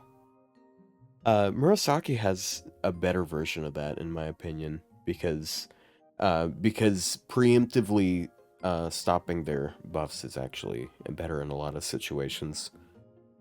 I guess, yeah. Because like they might not throw out like a Pierce Invuln or whatever buff until after you break a bar, and like okay, they NP with the big offensive buffs immediately. Well, okay, now they don't have the offensive buffs, but you can't remove it afterwards because it's just going to be a problem. I know what I you don't know. mean. Yeah, I don't know. That's it's kind of the same tangent. thing with like MP Drain versus MP Seal. Like you can't play around like them insta charging the full after you break. Like break skills is something that these kind of effects can't play around. Only preemptive blocking can play around that kind of stuff. Yeah. But like other than that, yeah, like maybe that's also why she's not AoE. I'm so glad she's not AoE. I would have preferred if she was a bit weaker, but she was like support MP, because I think we really need more of those. Like we haven't seen one since Lady Avalon, no? Like It's been the fact that Pope been a long time. the fact that Yeah, the fact that Pope Joan isn't a non-damaging MP also kind of disappoints me. I think honestly, like Pope Joan not being a support MP is so disappointing. Like to me, I MP5'd her, but like it's so disappointing. Like, oh yeah, KSK, never mind. Well, it's been a year. So. But like, dude, Pope Joan is such a not wasted potential, but like I think she could have been more. I guess arts don't really need more support MPs. Like arts have just so many of the like you literally can't pick like, oh, which one I go for, because you always have to have a Castor, because Castor is just the best one, and then like you have to like choose which one to pair with her. But yeah, I don't know. I mean, you can just not make it that broke. You can make it like Arts Himiko. You can make her Arts Himiko. I don't see why not. But yeah. Wait a second. Someone asked me if I was going for Riku copies earlier, and I assumed that they had announced a rate up. What? Did she not? I'm not seeing one. I guess she isn't then. Wow. Man. Never mind. Bruh, got baited. And she's But probably yeah. gonna get one on like a part 2 or part 3 banner. Yeah, there is the Guda has post game. Like Wednesday is Yeah, but that's also probably gonna be Kenshin's banner. I think, unless that's tonight. Yeah, I think it's tonight. Like FGO hot takes, I think it's tonight. I think Kenshin is gonna be is only in the like hottest it takes 10 here. hours. I think Kenshin is in 10 hours. I'm calling it. Kenshin is in 10 hours. I guess the impact of Kenshin. Kenshin Impact, yeah. For the finally, the one servant to beat Genshin Impact is Kenshin Impact. It's not even funny. I'm sorry. Guys, the joke is that it's one letter different from Genshin Impact. Oh yeah, the Game Awards are coming up like in just a few days, aren't they? I don't care. The fucking Honkai Star Rail's gonna win. Who gives a shit? Like, wait, is Honkai Star Rail? Is it not? I didn't know it was even in the running for anything. I don't know. I just assumed the MiHoYo game is gonna win because it's a Chinese company that spams the commercials and like sponsors. I have like no investment in almost any of these games. I don't think I've played a single one of the games that's been nominated for anything. Dude, like, you really think you can top FGO when it had a sponsorship by McDonald's? It's sponsored by McDonald's, dude. Bro, get that Big Mac. The FGO Big Mac. I am going to vote for one thing though. I'm going to vote for Goodbye Volcano High, which is so cringe. It's not because I like the game, but it's because I like the game that people made because of it. And right. Holy shit, it is so ironic to me that it is nominated for Games for Impact. Dude, you know how that game ends? Huh.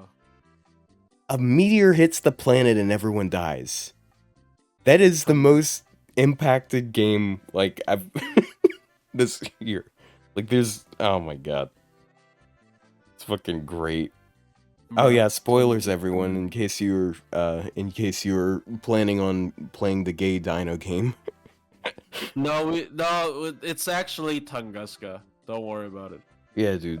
Yeah. We spoiled that's all. We spoiled Tunguska. Tunguska 9 Drive. Yeah, it's over. But yeah. Yeah.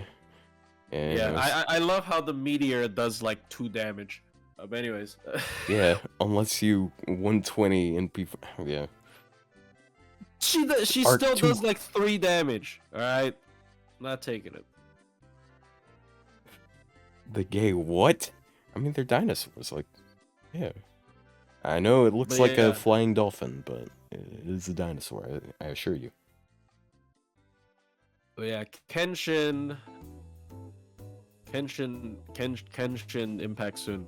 Yeah, Kenshin Impact soon. Yeah, anyways. What the fuck are we supposed to say at this point? We've gone over all the Gouda servants. God damn it.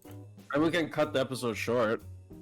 I mean, every time we say that, every time you say that, we keep going for another hour and a half.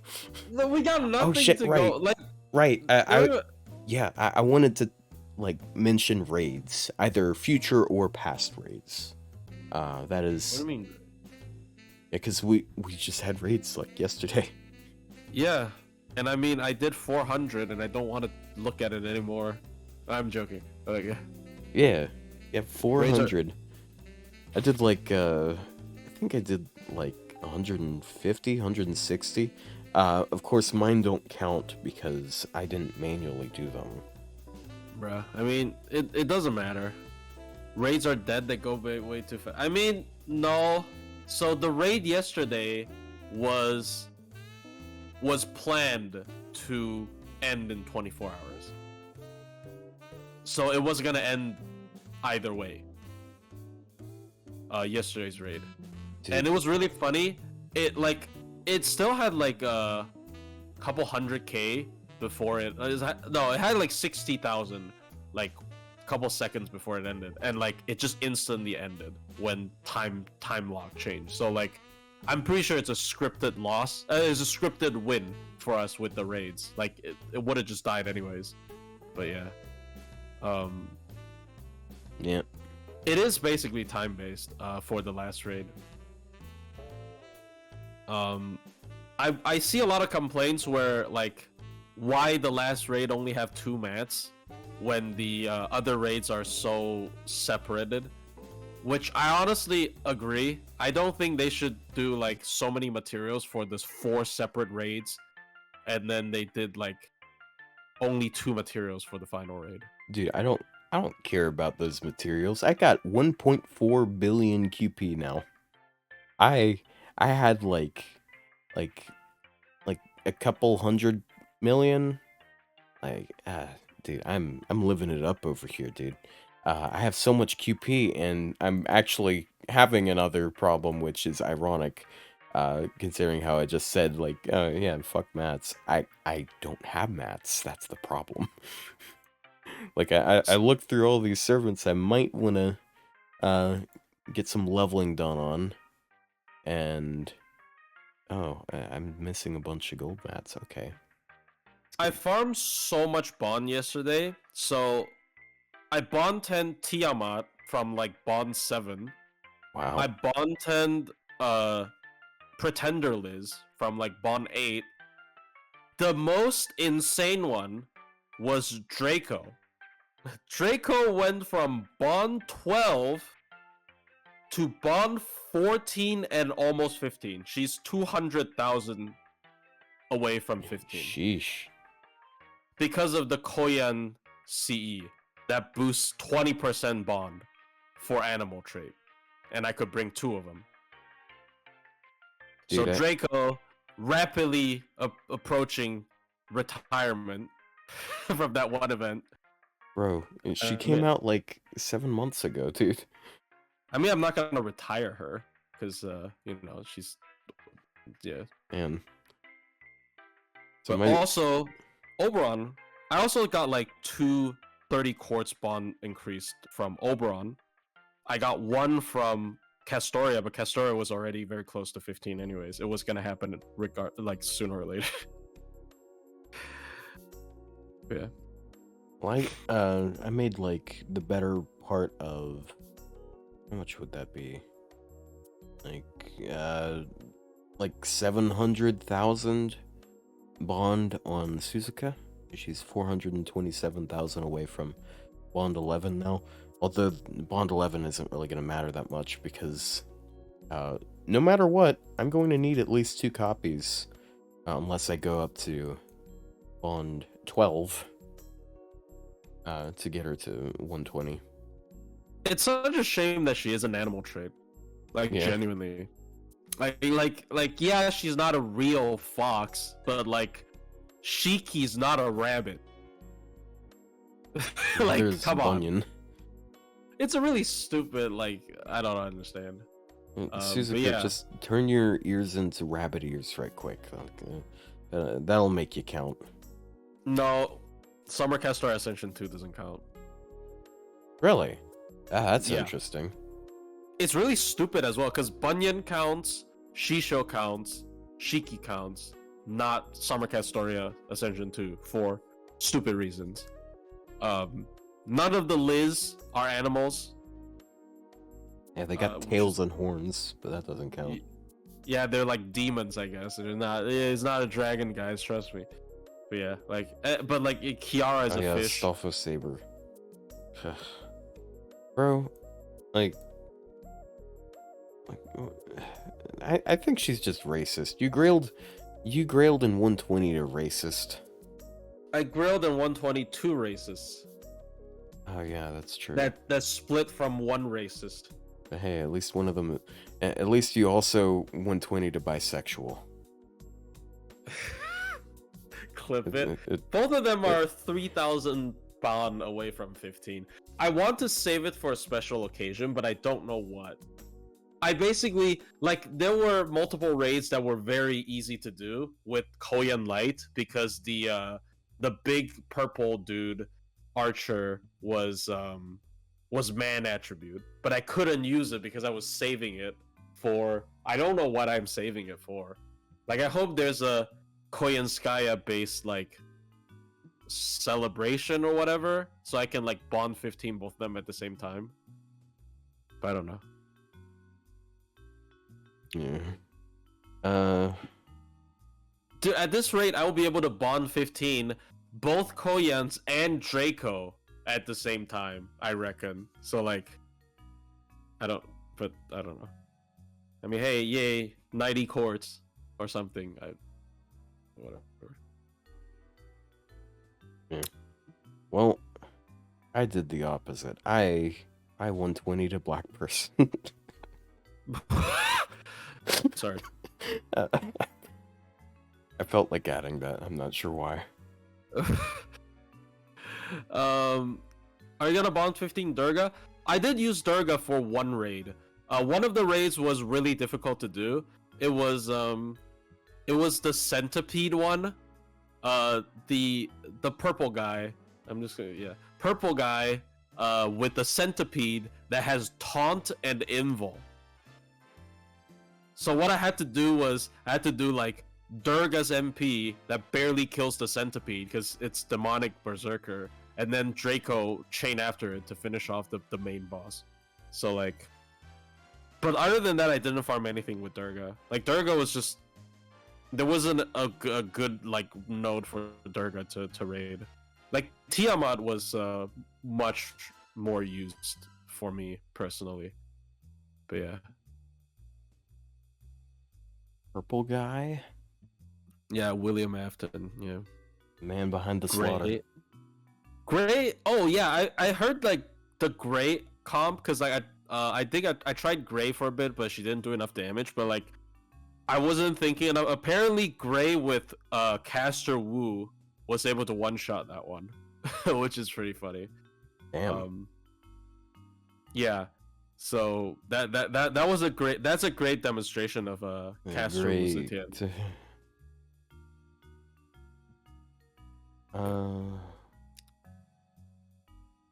Sushi Pluggo. There we go. I didn't like the raid layouts for the second phase. I don't know if you did any of the second phase ones. Oh wait, you did. You were in VC, right? I was actually not in VC, I think. Oh. Yeah, so this. Yeah. It is pretty late. I wanted to be respectful of the people around me, you know. Yeah, my memory was clouded. And I think the second phase raids were, the drops were too random. There were 5 things per for each raid that drops, and especially if you want the silver mats, they're just the silver mats are very random, and I think that was bad design. But yeah, I farmed the reverse scale raid for quite a bit. Also the gallstone. I had 0 gallstones. I went up to only 40 before it perished, which is really sad. But... Jeez. 1, 2, 3, 4, 5, 6, 7, 8, 9, 10, 11, 12, 13, 14, 15, 16, 17, 18, 19, 20.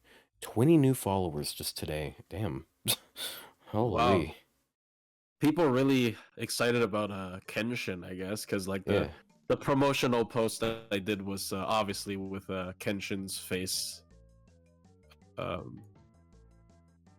Yeah. Yeah. Okay, but how many people actually cared about that and weren't just like, oh yeah, it's a picture of a servant. Yeah.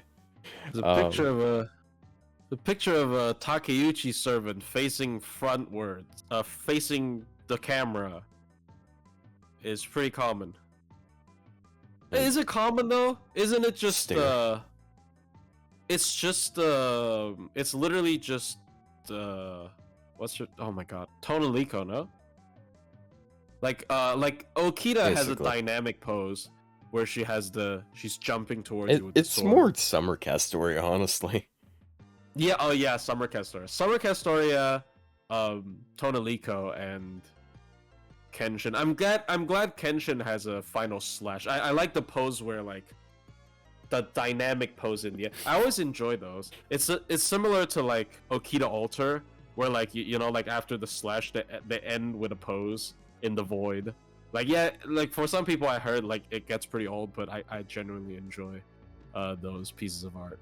Man, the cropping on this this community post from last week. It's alright. Look, he has infinite balls. What? Wait. Nothing. Nothing. I don't know. It like usually person would like focus on the I upper did, face. but YouTube bugged out. I did. Yeah. I did drag the photo downwards. Stare. Kenshin. Yeah. 176. I That really was less than hope. half. I'm not gonna get my hopes up, but I really hope she has 2 MP animations. I really want her to have 2 different animations. Who's excited for Tunguska? Nah. Yeah, it's just him dying. Didge. Open. Open. Yeah. Oh. I mean, whoa. yeah, I tried with that one. Whoa. I mean, yeah. That's Ibuki. Yeah, she'd win. Oh look at. I like this frame. Yeah. A lot. Yeah. I know you've been like posting all sorts of memes of it in your server. Yeah. Okay. Switch back out of that. And next we gotta look at my community posts because mine are based, and Sure. I'm sure most people have seen them here. But yeah, I am really. I like this image of this skeleton I found. I was looking up images of like a burning skeleton for a thumbnail, and this is just some random AI generated firecock skeleton. Plushie, is your Koyanskaya C level 100? It is, interesting enough. I used to not do that stuff, but I think it's a funny meme, and also like the friend points helps, right? Dude, Ass. This is a good post. I enjoy this post. Yeah, like this is. It's actually kind of nuts. I'm proud of being the first person to notice this. Also got 200 likes. Wow, that's more than people usually care about. I got 18 for the Halloween post, which isn't a shocker because I was playing fucking the baby in yellow. Like, I played it once and I haven't touched it since. Got Rogue Rider. Bruh. I mean the the C has full attack stat. So That's hurt. so like for example, I'm farming Ordeal Call, Kurgan. Blank Earth nodes. It does actually help my damage be more consistent on trait. R/Grand Order has been banned from Reddit. The best glorious news. day, glorious day. Too bad it did that. Her ass is not reading. Dude, like this leak buff. No. And the Koyan one. I keep getting trolled by that one. Dude, the Koyan dark buff. Yeah, and then like there's the other one where people are posting the Atlas image where she gets stars on her first skill. And it's like, you gotta try harder than this. No, they're joking because they want me to be upset. They're like, oh my god, what if she gets a dog shit buff? Like 10 stars, star bomb, and activate condition, consume 10 stars. Yeah, dude, like this, man. People were like, some people were actually like upset about Anastasia's buff. Like I know Anastasia's, she had some problems that weren't really fixed by this, but like it's still a good buff. Like I mean, they added 4 things to it. Like they reduced the cooldown. They added. Yeah, I They made it didn't AoE realize the stun. reduced cooldown. I have to admit, like I think the reduced cooldown was pretty huge. Like, Yeah, genuinely. 6-turn cooldown, and then like you got shootings, which is like worse in basically every way, because charm is more likely to be immunified, and it's a longer Morgan does cooldown. not need a buff. Dude, Morgan if really you've needs seen a buff. how many raids, if you've seen how many raids were just doable by Morgan, like in phase 2, where Morgan just did basically every raid essentially. Yeah, no, she does not need a buff. Like anything that is a man attribute, she just wipes the floor with it. I guess the same thing with Riku, but like, you know, for raids, Buster is always gonna be better because Oberon. But yeah. Oh, I like this post I made.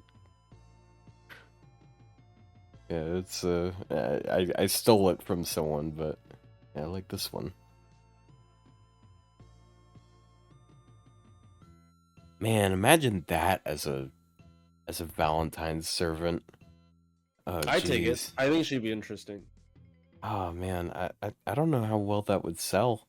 Like that'd be a very controversial servant pick. Yeah, but look, here's the thing. I think you need memorable servants, not good servants. Like, genuinely, this is my take. I think FGO right now should design weird servants, like Bazette. Like, Bazette just turned out to work well. But, like, even if you do make something like Bazette, but it didn't work out well, I think it's more memorable. I don't know. I think they should try, like, experiment with more gimmicks rather than just generically good units. Like, people have, like, learned the fact that, you know, they should learn the fact that people stopped caring that much about generically good units. Dude, you remember this? Remember how that was a thing for a really short period of time? Yeah. This was a good frame. Miyamoto Musashi Alter. Oh, bruh. Bro. Stop laughing, Keita. Hey, I didn't bring up Kita Sean, alright? This is a very imposing Canis here. You still there? Like, I heard a click sound. No, I went to, like, blow my nose. Was Pope Joan that popular? Pope Joan was not popular at all. I thought she was gonna be I like her a lot in the story. Even though I think her romance with Constantine's kind of stupid. Especially no, it's stupid on Constantine's side, right? Like,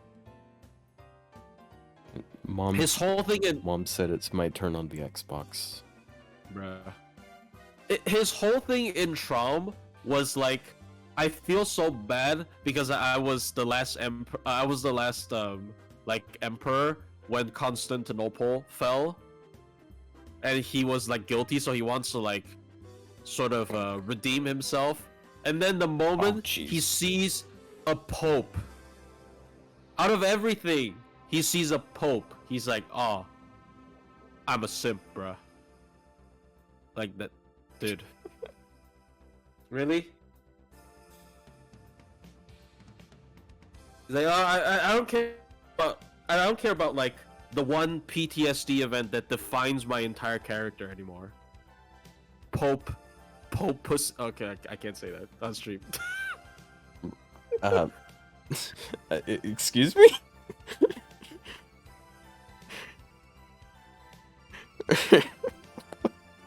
Alright. Say on stream. Alright, I didn't say on stream. Yeah. I'm just browsing memes. Remember when they made that poll thing on App Media? And they're like, hey, what servants do you want to get summer costumes and stuff? Bruh. Yeah. Yeah. Yeah. I put Bob, I got Bob. I win. Well, this was I think, was it a year? Yeah, it was a year prior. It was last year, I think.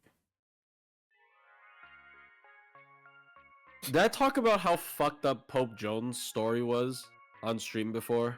Yeah, I think so. Yeah, she was pregnant and they killed her because of that, because that meant that she had sex, and that is not allowed. Also, being a woman isn't allowed, but being a woman isn't allowed as a pope. Yeah, they stoned her to death, and like they added the ball tickling hole on the Pope's chair. The ball fondling hole. Yeah, it's like I gotta check if you got balls. Yeah, like they apparently they added like holes under chairs so they could make sure the Pope had balls. The royal chair of the Pope now has a hole on the bottom of it, just in case there's another sneaky little woman that tries to get that role. But I mean, I don't know, man. Look at the track record for the last however many popes. They all look like really old men. So I don't think it's that hard to differentiate these days. No, but the scary thing is the chair is her MP. Oh yeah. Her MP is called something Popus Throne. So it's like the chair, the ball tickling chair is her MP. There you go. That should have been a support MP. I don't understand why it's a. I guess I kind of understand why it's a damaging MP now. There you go. Oh, dude. When is this Riku banner gonna get announced? I want to be able to plan around it. Is that why you MP5'd her? Cause their MP is a ball tickling. No, it's not. No. I don't know. I like her. I think she's cute, and like, I don't know. Her kid is just awkward. Like it's not that bad. Like I like the charge pattern a lot and the debuff immune on top of the arts crit. But it's just like the cooldowns are horrible. Her cooldown is 6, 7, 8, bro. 8? Like really? Like 8 on the skill 3? It's just 20% slow charge for the team and attack up. You use her, the way you work around that is you use her not only with Castoria, not only with Tamamo to reduce cooldowns, but also Bargas to reduce cooldowns even more. Rather just do Koyan Light or double Tamamo. But yeah, like she's like her MP shouldn't have been damaging. And like her MP should have just been anything. I'm sorry. Like I just think her MP should have been anything else other than a double anti-trait. Like that was literally the thing with the Dechi, where she has like a semi-support skill set and a double anti-trait MP. But it was kind of fine with her because, you know, she's single target, and even then, like people complain about her damage quite a bit. But like for Pope Joan as an AOE with like and she doesn't have. Oh, she has buff block. I guess that's good, but it's not like Murasaki. If she had a Murasaki buff block, I think she'd actually have like a good utility, right? Because Murasaki has good utility. She has like anti-demonic niche for your team, buff removal res, and then she has the buff block. I think if Pope Joan had like 1 turn buff block on her MP, she'd have a better niche than 1 time 3 turn buff block. That is also not stackable, which is annoying. Like I don't know. Yeah. But yeah. Also speaking of Dechi, I think New Year's could be Long Benny, no? And then we get Embate 2. I don't know about that. Who knows though? Yeah. Long Benny. Long Look, Guard. my Pope is if they do Embate 2.0, they give another like Tamamo heal boost CC, but slightly different. So solos are even better. But yeah, I mean, I think Long Benny is an interesting pick. Like it definitely could be Long Benny. She is pretty relevant in Lost Boat 7. And you know, Benny Emma debuted in New Year's. It's pretty poetic to have Benny Emma debut in New Year's again, right? Like, I don't know. I don't know, man. Like, she was so similar to normal Benny. I thought she was just gonna get a costume because a lot of her animations are pretty similar too. Yeah, and she only had her enemy version is not a playable sprite. Like a way to see if the enemy sprite is playable is to see if they have like AoE attacks. If they have AoE normal attacks, it's probably not playable. Papa John's? I've never heard of that nickname for Johanna. Why would she be Papa John's? Because Pope Joan, so it's like similar, I guess. Like if you squint, it looks like Papa John's. God. Just so Pope Joe Mama, Pope. Oh yeah, Pope Joe Mama. Yeah, she has a bunch of names. Yeah, Joe both Mama, Imagawa and so ugly. She freaking died. Bruh. Yeah, I mean, man, yeah. This is a good video. Raid. What raid? Tunguska raids? I guess we should talk about Tunguska raid. Tunguska raid. Everything like before Koyan Beast is gonna die. Pretty fast. Yeah, it's kind of not much anything before that, because like that one has good mats. It's good stuff. Let me look. Then the Surtur one had Buster and Arts res. Like you could use a card to remove it. Right? Wait, is it Buster and Arts or is it Quick and Arts? Surtur. Surtur. It was. Yeah, it was Surtur Buster and Arts res. Maybe I don't remember. No, Surtur. Voice crack. What people were doing with that, they were using David. I think they were using some other NP to ping it off first. Yeah, you could just use a card. Yeah, it's Buster and Arts. So like, I use Bavanshi because like quick is you don't have to worry about the card RNG. I don't remember what I did with that one particularly. It's not Beast of Cherishment. Looking for the Tunguska Sanctuary. Was Summer Scotty? Summer Scotty was not out. Yeah. I mean, yeah, it's like a month later in NA, no? It's like less than a month. It's like in a couple weeks. When is Tunguska in NA? Like 2 weeks? Man, I gotta do Lost Belt 6. Oh, jeez. Well, I mean the Tunguska raid, not the boss fight in Lost Belt 2. So yes, OG Scotty, in fact, is out because Koyan Light is out at that point. Because it hasn't happened in NA yet. But yeah.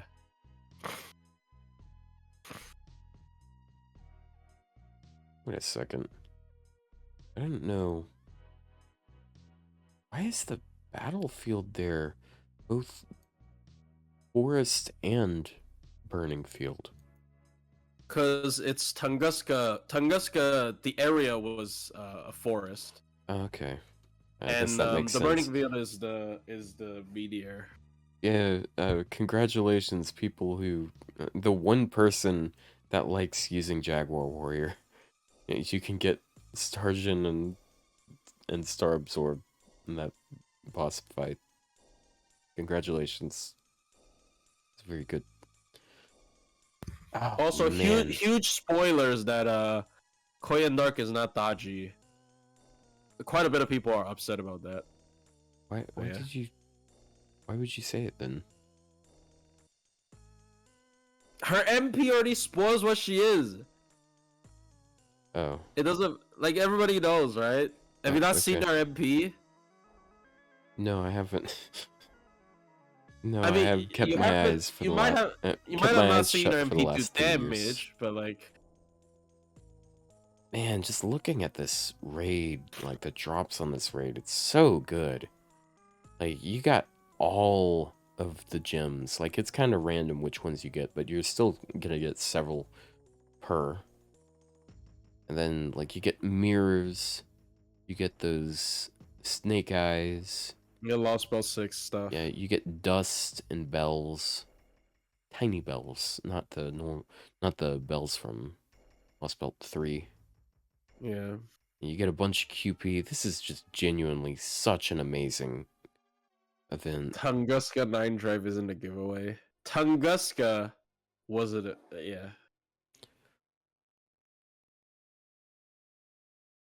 I think Tunguska raids were better, in my opinion. I mean, unless you need skill gems or EXP. Oh, geez, that is a lot. Yeah, what I was doing with this raid, because, I guess we can go over the basics of this raid, because, it is kind of complicated. It's not a normal raid. Let me pull it up right quick. I hate how the events are gacha locked. I agree. Yeah. Yeah, it sucks that the event Cs are related to the gacha, because they are so good. Like, it boosts your damage, it boosts the entire team's bond, so like if you want to do some multis or something, or maybe throw out some FP to try and get the 3 stars, then yeah. I mean, you don't have to gacha. Like, you can use Black Rail to farm them just fine, but like, actually no, they do drop skill gems still. I don't know how good the drop rates are for skill gems here. Maybe it's good enough for, cause like Tunguska raid is just so good. It's like there's like nothing that comes close to it. Yeah, and then look at, you get good bond, and we also had just gotten the teapots. Yeah, it was funny though, because a lot of people had already used them because they didn't realize there was going to be one big granddaddy wave raid. Yeah, it is crazy, but I mean, the crazy numbers you see is usually people who have gacha Cs, but it's still a lot. So, like, yeah, 1830 per run without any boosts, so it's still really high.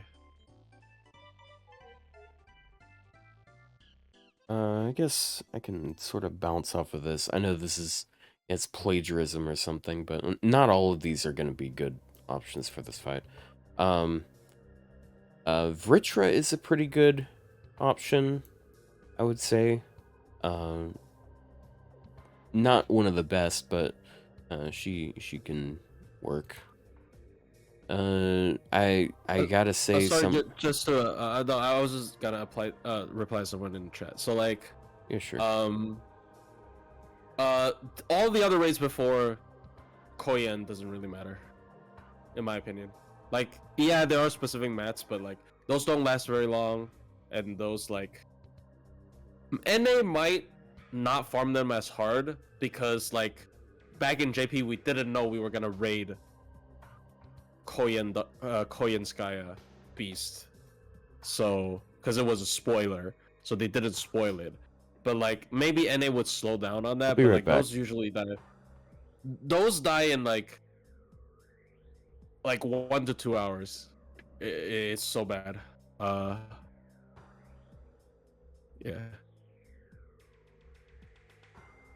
Yeah, Melusine destroys Tunguska. Here's the thing, right? The problem with Melusine is if you 120 Melusine, she might kill on the second MP.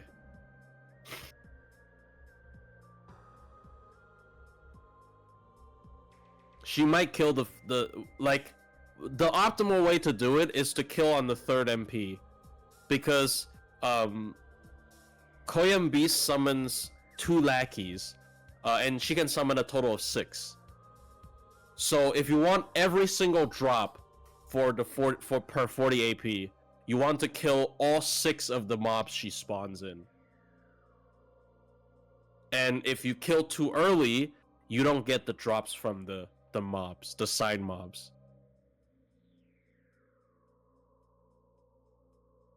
I think the Lost Belt 6 materials drops on the second wave where they spawn the Moors. So at the very least, like for most people, they want to do like 2 turns. But 3 turns is the best. That's why arts is like easier to control their damage. Like Vitra, Summer, Kiara, Ascension 3, and whatnot. But yeah, like you can even farm it with Koyan Light. I don't know how good it is if you farm with Koyan Light, but like she's also demonic beast. So Koyan Light is pretty okay. Well, your server is too strong. Yeah, like also like maybe just don't pick Buster Chains. Kama at high MP level should work, but like the problem is mainly I don't think you can. I don't know. You might die with Kama. Can you die with Kama? No, you have AoE charm. You probably don't die with Kama. I don't know. My dad is sawing the lock off of a gun. It's very strange that he waited to do that now of all times. Bro, what the fuck's happening? I don't know, man. Like I was just sitting here, like we were chilling out, and then I heard a. Like I thought he was like sawing a hole in my wall. Like what the fuck? Level MP1, level 100 Melusine. What were you going on about? Sorry. No, I was going on about like for example, if you have like a 120 Melusine, you might kill too fast. Like if you pick Buster cards, right? Like if just do, like MPBB might kill on wave 2. Okay. Yeah, I'm gonna just have this pulled up.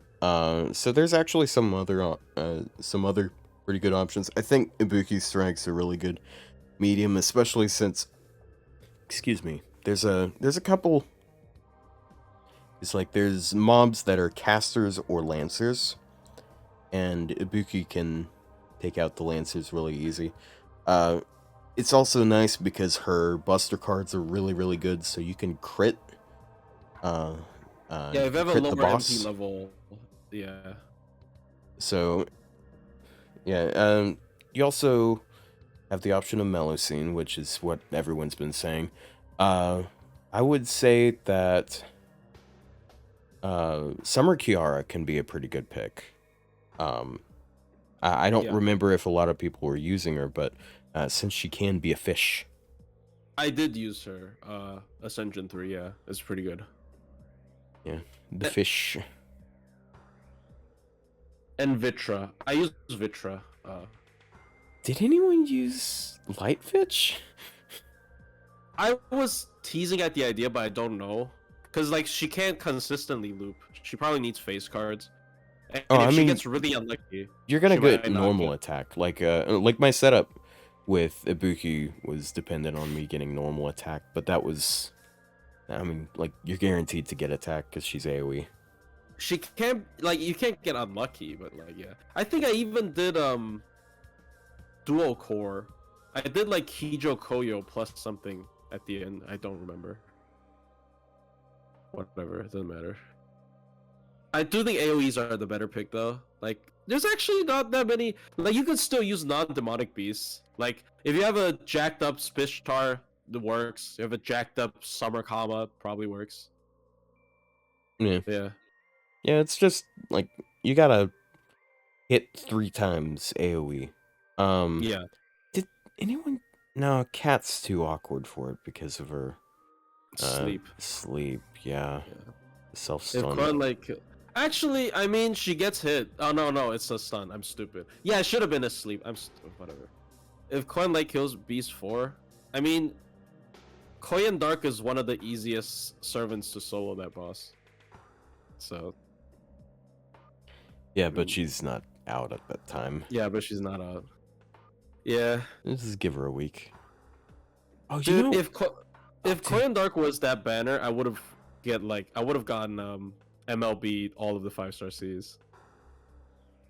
would Nobu be overkill? I think. Nah. I don't know. No. I don't Okay, know. so here's the thing. When I say kill too fast, it's not actually that big of an issue. It just happened to me like when I pick Buster Brave Chains on like Melusine. Yeah, and remember, it also happens on guys. turn 2. Remember, It has guys. 1.7 million. Yeah, 1.7 million HP, and each turn you want to do at least like 200,000. Yeah. So it's like, yeah. It's not that easy. Nobu can't do it because like you get hit. You get hit, and like Koyan Beast's attack is AoE. So like, even if you don't start with 50, with like face card RNG and the Avenger passive, she probably can get her MP back, but she might die. I don't know. Probably not. Yeah, Nobu should be able to. Should still be able to do it because you're getting hit like 3 times per attack, I think. And you're getting hit like 2 or 3 times per turn on that. So yeah, Koyan Beast attacks like twice, despite her summons. No, she attacks 3 times, I think. Despite her summons can also attack. So like, like that boss has a lot of actions. Like you could get hit up to like 5 times or something, I believe. yeah, also, I'd assume that you're using double Vich if you're using Nobu, which means you're gonna get face cards, and all of her face cards are gonna be probably equivalent to at least 10% charge because she's got a Buster deck. Maybe not her quick card, but she's gonna have like 10 or 20% from each Buster card. So at least Taikobo can do it. Oh yeah, Taikobo. Because he has anti-divine on skill and anti-divine on MP. Although it might be a bit more shaky with him because you have to have him live those 3 turns. Yeah, he doesn't have any like invul skills like Nobu. That's why that's why a lot of the recommendations are demonic beasts because they don't. Because they get the defense and they have no issues living. Yeah.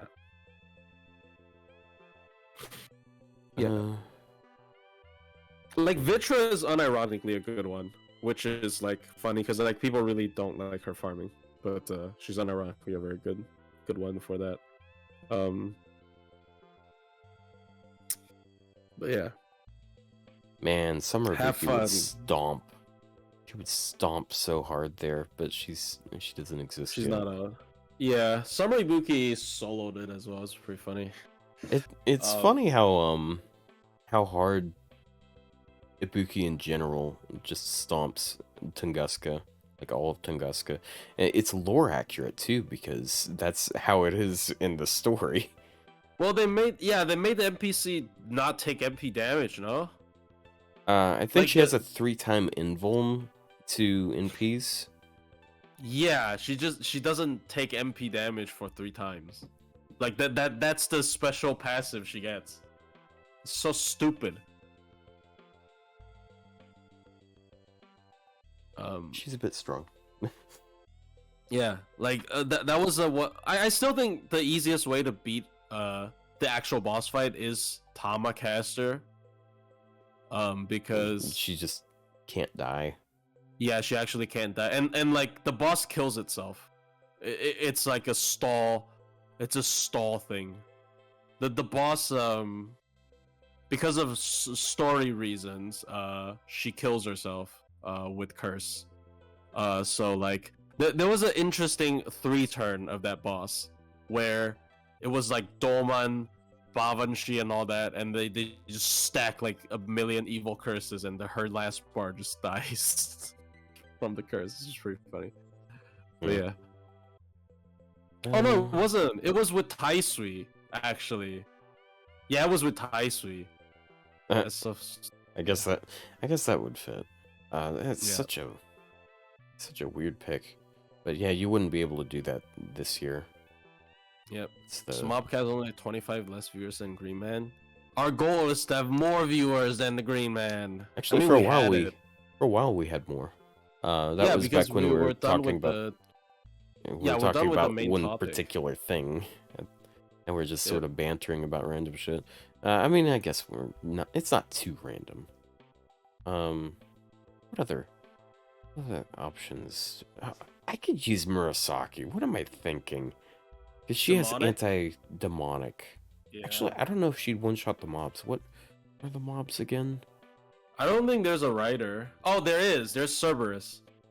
So it's a Yaga wolf, and I don't remember the other thing. And then it was and then the next one is actually no, isn't it random? Because the final boss summons 4 times, but the raid only summons 3 times.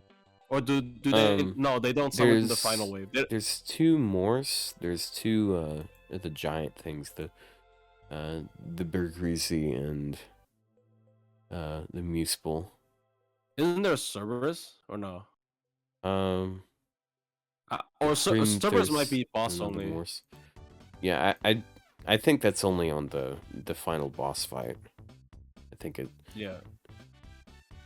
At least the implication I'm getting from this page. Yeah, that's possible. Yeah, I mean, I don't know. Oh yeah, it's boss only. I see. Yeah, because like I can't imagine the raid having the ruler, the gun. Oh yeah, that would be such a dick move. Animal. Yeah, the gun thing, and like what? Yeah, the gun thing that kills you when you try to kill it. Not kill it. You can kill it without getting insta, but like you can't touch anything else. You can't touch the tank or Koyan beast. You have to kill it before you kill the other things, right? Yeah, you have to kill it before you kill the other things. Yeah, those things are pretty disgusting. Like they're like like body horror where it's a mechanical mixed with like flesh. Yeah, good stuff. Yeah, it turns into a spaceship when they MP. It's I don't know. I don't feel like they never showed up afterwards. I don't feel like much horror gets to me, but I think that body horror is like some of the most interesting stuff to me. It's like speculative biology almost. Yeah. I'm kind of disappointed that Koyan Dark doesn't summon one of those things in her animation. Like, why doesn't she have one of those in her animations?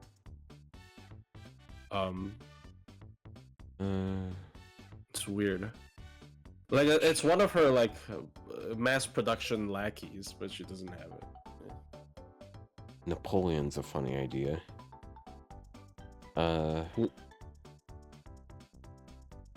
Let's see. Oh, dude, Bakken would actually be really good there.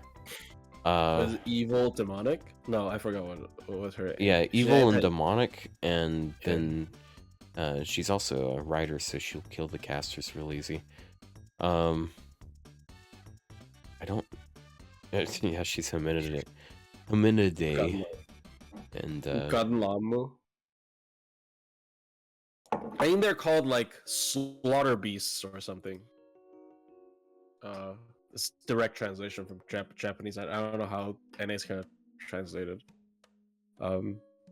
Also, like all of the raids are like weapons is pretty cool. Like weapon code names. Like Ivan is Ivan something something, and like it's a serial number for like a nuke. Is it a nuke? I Oh, don't know if it is a tank. they're the names are they're the prototype versions of certain types of weapons. Like one is named after the first tank. One is named after the first nuke. I think one's named after the first aircraft of some sort. I don't know. Yeah, it's cool references with the names. I like that. Yeah. It's weird that they're just like previous Lost Belt kings. Yeah, whatever. Which is a pretty scary thought. Like, doesn't this mean she captured like part of their essence at least in her tales? Like she was able to absorb what Surtur and Ivan's essence. I don't know though. Didn't she only collect the familiars? I kind of don't understand how she remanifests these bosses. It's kind of broken. Like if you think about it, her abilities.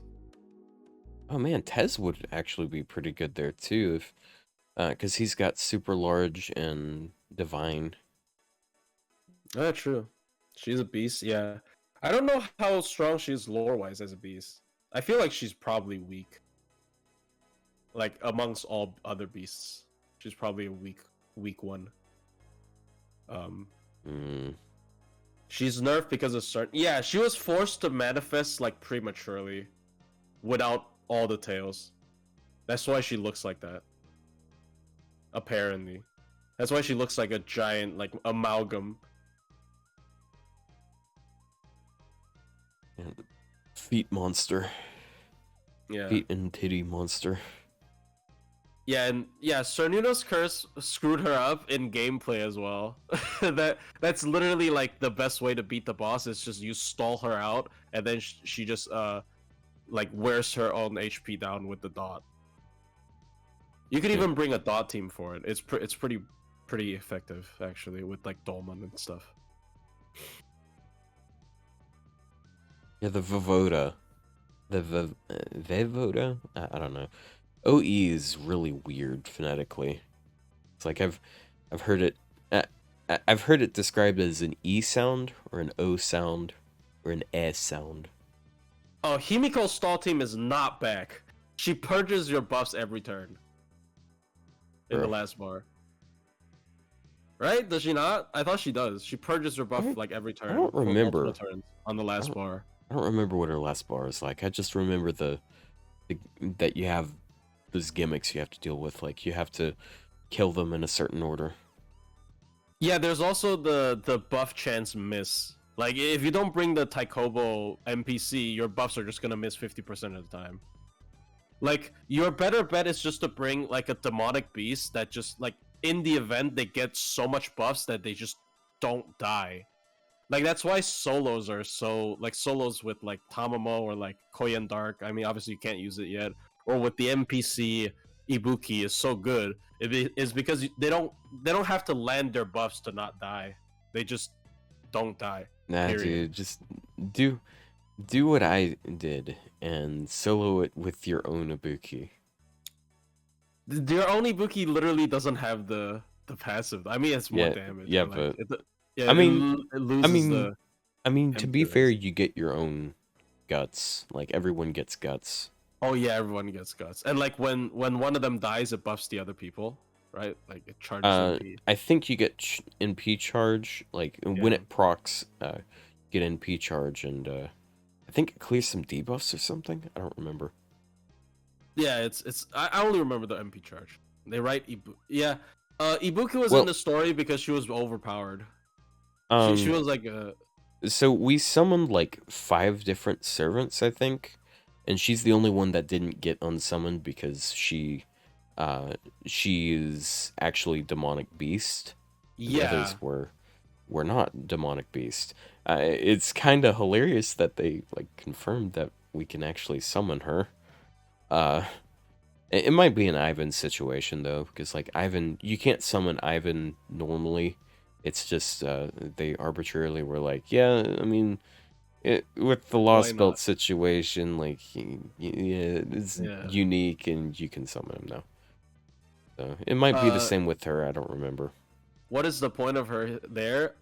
She literally carries the entire like fight, and like gameplay wise, there's a like a lot of people are asking me in my videos like, why is there a giant fucking Hydra in the background? That's Orochi, and like it literally like randomly buffs you, and like it It like randomly stuns them and like buff blocks the enemy it's and like it, cleanses you. it's not exactly random. There's a specific cycle to Oh it. yeah, there's a cycle. Yeah. So Yeah, and oh my god, it is hilarious how much it can trivialize the original Korean beast, yeah, like the treasured beast, because like one of the biggest, like the one guts. massive thing, Yeah, yeah, the guts, but it's just like a she buff just block. blocks it. So It's stupid, and like there's also a 5,000 heal with full cleanse, and so I don't know. It's like a lot of really stupid things. You kind yeah, of can't lose. You can soften up bosses in Tunguska so much because you also have the mash win button. Like mash's first skill, you press it, Habertrot jumps out and uses the MP, gives enemy damage resist down for 3 turns, and like removes their buffs. So like you can also cheat with a mash during all the bosses with Tunguska. So like there's a lot of ways to soften up the enemy in that. oh yeah, because you can summon Habitrot through Mash. Yeah. The only bad thing is you can't bring your own Habertrot for like solos and stuff, but it doesn't matter. But yeah, that I don't particularly like the boss designs of that chapter. It feels very scripted and RNG, but it is one of the milkable boss fights in main interlude, so I kind of have to do it. But yeah. Yeah.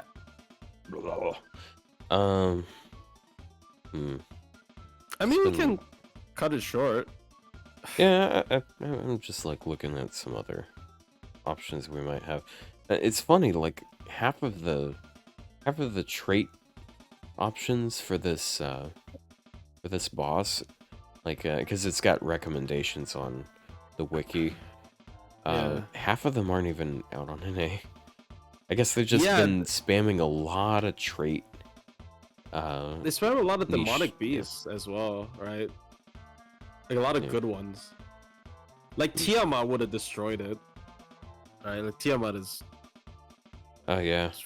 Feels really good for this. Like she can even eat the buff blocks and stuff. I don't know. Game press guide for the Beast 4L fight. We don't have. I'm going to guess. Someone was annoyed solo. by me going into the game press again because like right at the end of criticize it. Yeah, I saw that comment. I mean, I'm not even gonna criticize it. I'm just gonna say like I'm guessing they're gonna recommend Tamacaster solo, because like I genuinely think that is the easiest way to do it. Because isn't she like still kind of? Doesn't Tamacaster take half? No, she doesn't. I don't. She is both demonic beast and caster, so I believe so. Yeah, at least for Lost Belt 6 one, she does take half. I know that, but I forgot for Tunguska if that is the case. But still, you know, heal on MP, cooldown reduction. Tunguska. Yeah, dude. She takes blue. She takes blue numbers. So she takes resisted. So she like when she has morph up, not even both layers of morph. When she has the defense up on the morph, she just takes 0 damage. You literally can't. Yeah, Tomacat has a lot of heal on her MP, I guess. So yeah. So I do think the easiest way is literally Tamacaster. Search Tunguska and the only thing I get is Mr. Alliteration making a banner review.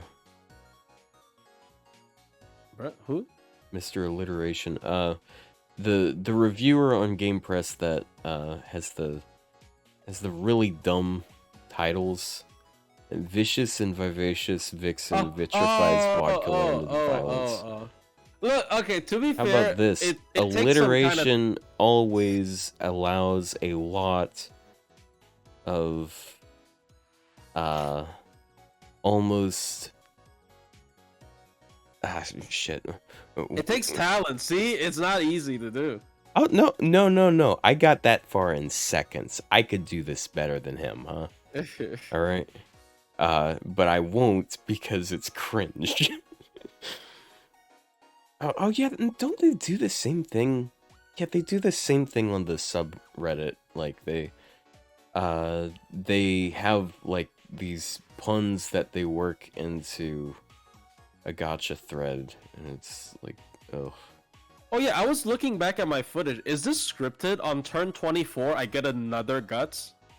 Oh yeah, that's supposed to happen. That's scripted. Yeah, so like with Tamacaster, if you last 24 turns, which should be a piece of cake, and like you wasted one of your guts, like maybe she killed you with her MP, you get another one. So like it's literally unlosable. I would say like it's unlosable with Tamacaster, and now with hindsight in mind, I think the best way to do this, unironically, is Tamacaster, right?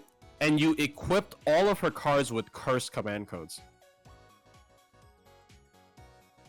I think that is the easiest way to beat her. If you spam curse, because she already has passive evil curse on herself on all times, I think.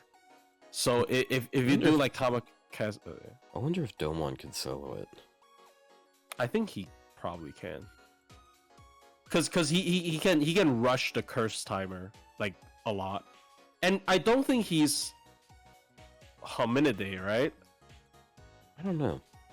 Like for example, fairies are not Hominidae. Like Castoria is not demonic beast, but Castoria also doesn't take extra damage. Like they're just neutral. Like Oberon is neutral, for example. So, yeah. I'm not sure. Yeah, he's non-hominidae. Hominidae. Yeah, so Dolman can probably solo her because Dolman's like he takes like neutral from her, so it's probably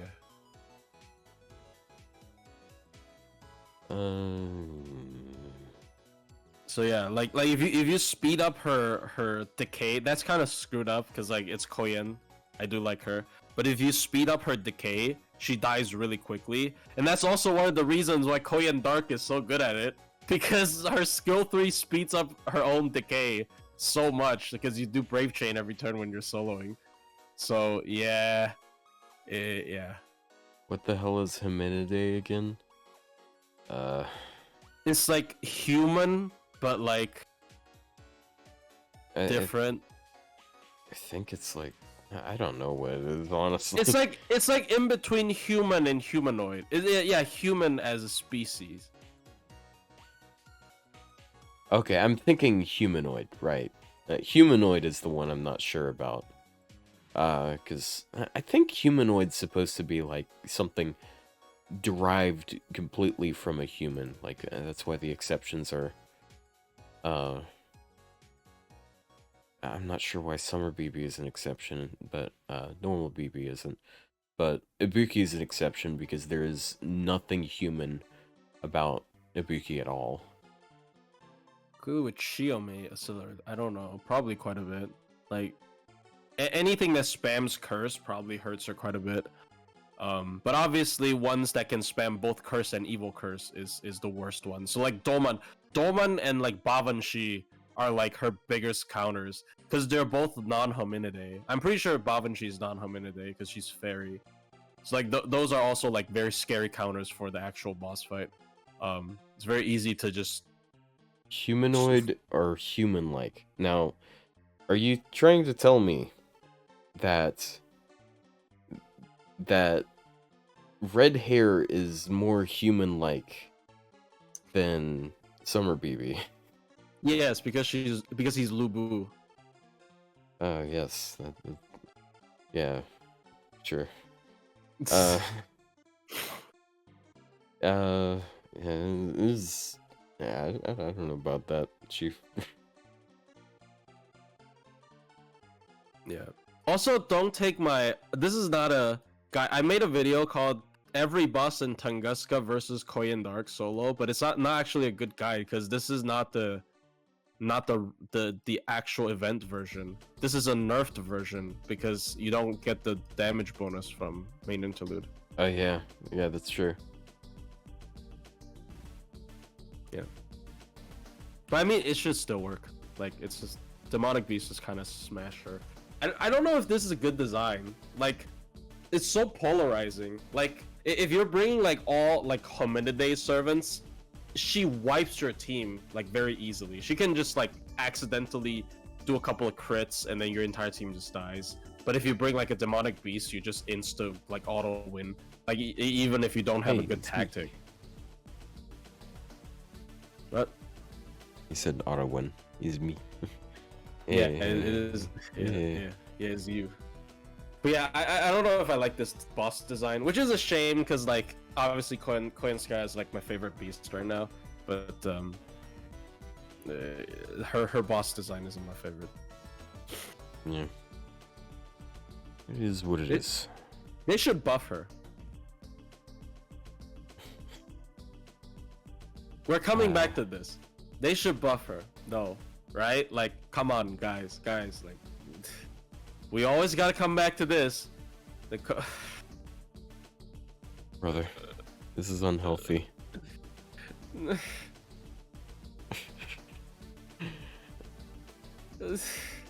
Koyan Dark. Hold on. I gotta find the thing. They give Summer Servants interludes sometimes. Buff the light one. My light is also fully maxed out 2k phone. I'm not against that. Buff her MP. Like I don't think you can buff her like support skill, honestly. I don't think you should buff Koyan Light's skills. But I think Koyan Light's MP can be buffed maybe. Makes her do double damage when Kukulkan's on the field. Have you seen her looping damage though? I think it's less than half than Kukulkan. Because of how Buster looping works. If both traitless, yeah, Kukulkan does 658,000. Koyan Dark does 304,000. Yeah, it's less than half. It's actually less than half. She'd still do less than Kukulkan. But yeah. But that's just her MP. Like, her looping damage is her weakest link. But, shout out to Raymaru Art on Twitter. Yeah, I've looked up Koyan Dark buff on Google Images, and that's what came up. So I'll just stick with that. It's basically the same thing.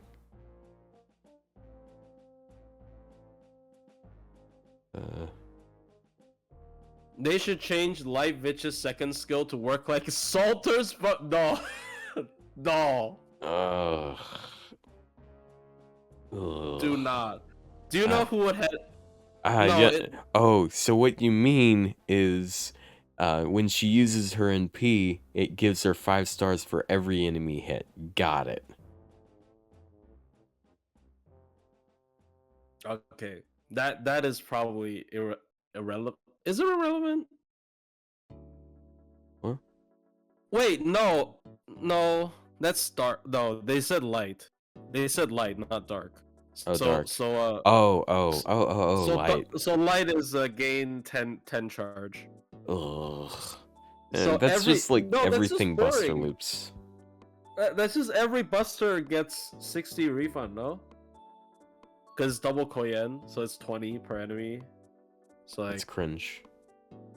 Like, why would we buff that AoE assassin before any of the other ones? Like, we got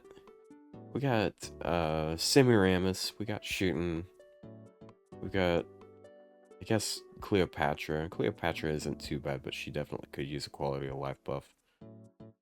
No, see, you don't understand. What the best buff for Koyan Light would be skill 1, where she further reduces the cooldown of all Koyan Skya trait servants by 3. Yeah, that's a... But she already has that. It's just there aren't any Korean Sky trait servants in the game. No, she just gives it to herself so she can bust her loop, and then she gives it to Koyan Dark so she can bust her But loop. we don't have that trait. Just add it. Actually, -5 turn cooldown wouldn't do anything, because like all of their cooldowns are 6. Oh. So it's literally the same as like -3. I got a better image of her. There we go. No, oh my god. I can't, dude, I don't know why. Is he watching my copium? Like, why did he make a video about it? It's kind of odd. Because other than me, nobody's talking about Koyan Dark's buffs. And he never makes buff speculations. This was... Oh yeah, this was only like a month ago. What the Yeah, fuck? this was when I was complaining about Koyan Dark not getting a buff during Ptolemy's event. And then he made a video on it. It was interesting. Maybe he's trying to work off that algorithm, trying to get on the recommended tab. I should watch it. I don't know what suggestions he gave. I assume he like 20 battery on second skill. I don't know that like that's the common one. Maybe MP upgrades another common one. Oh my god. What the fuck, dude? Like, and like it recommended another one. Oh, dude, this is the one that I criticized him. I think, to be fair, I criticized him too much for. Basically, he miscalculated, and I never let him go for it because he didn't like fix it in the comments. But yeah, like honestly, I was just being a bit petty. But yeah, he miscalculated how much sync course we were gonna get for Annie. What the fuck is this? What is this one? I was a bit too mean to him for that. I apologize, honestly. But the video, I don't... It doesn't say who posted it through Google Images, but the title for this one is FGO dead? Is FGO finally dead? Okay, there's no emojis at the end of it, so it's not all muscle. Wait, this is the thumbnail for Is FGO finally dead? Yeah. What? Koyan Dark kills Merlin and FGO dies? This had to have been like a couple years ago, dude. Wait, this is odd. Yeah, it definitely is. Hold on, I don't know. This is an interesting. Oh, that's Caldea Gurus. No, but how does that 6 correlate, months ago? though? What the fuck? No, but how? Bro, you got top comment on here. What do you mean? Oh, did I watch it? Apparently. What did I say? I mean, I know Caldea Gurus, so. What comment? Something about the death of Arcade. Oh, I don't fucking know. I'm not gonna watch this video. No thanks. Oh, we should pull up the Koyan Dark Mana Prism CE and show the art. It's so yeah, good. we mentioned that earlier. You pull up the art.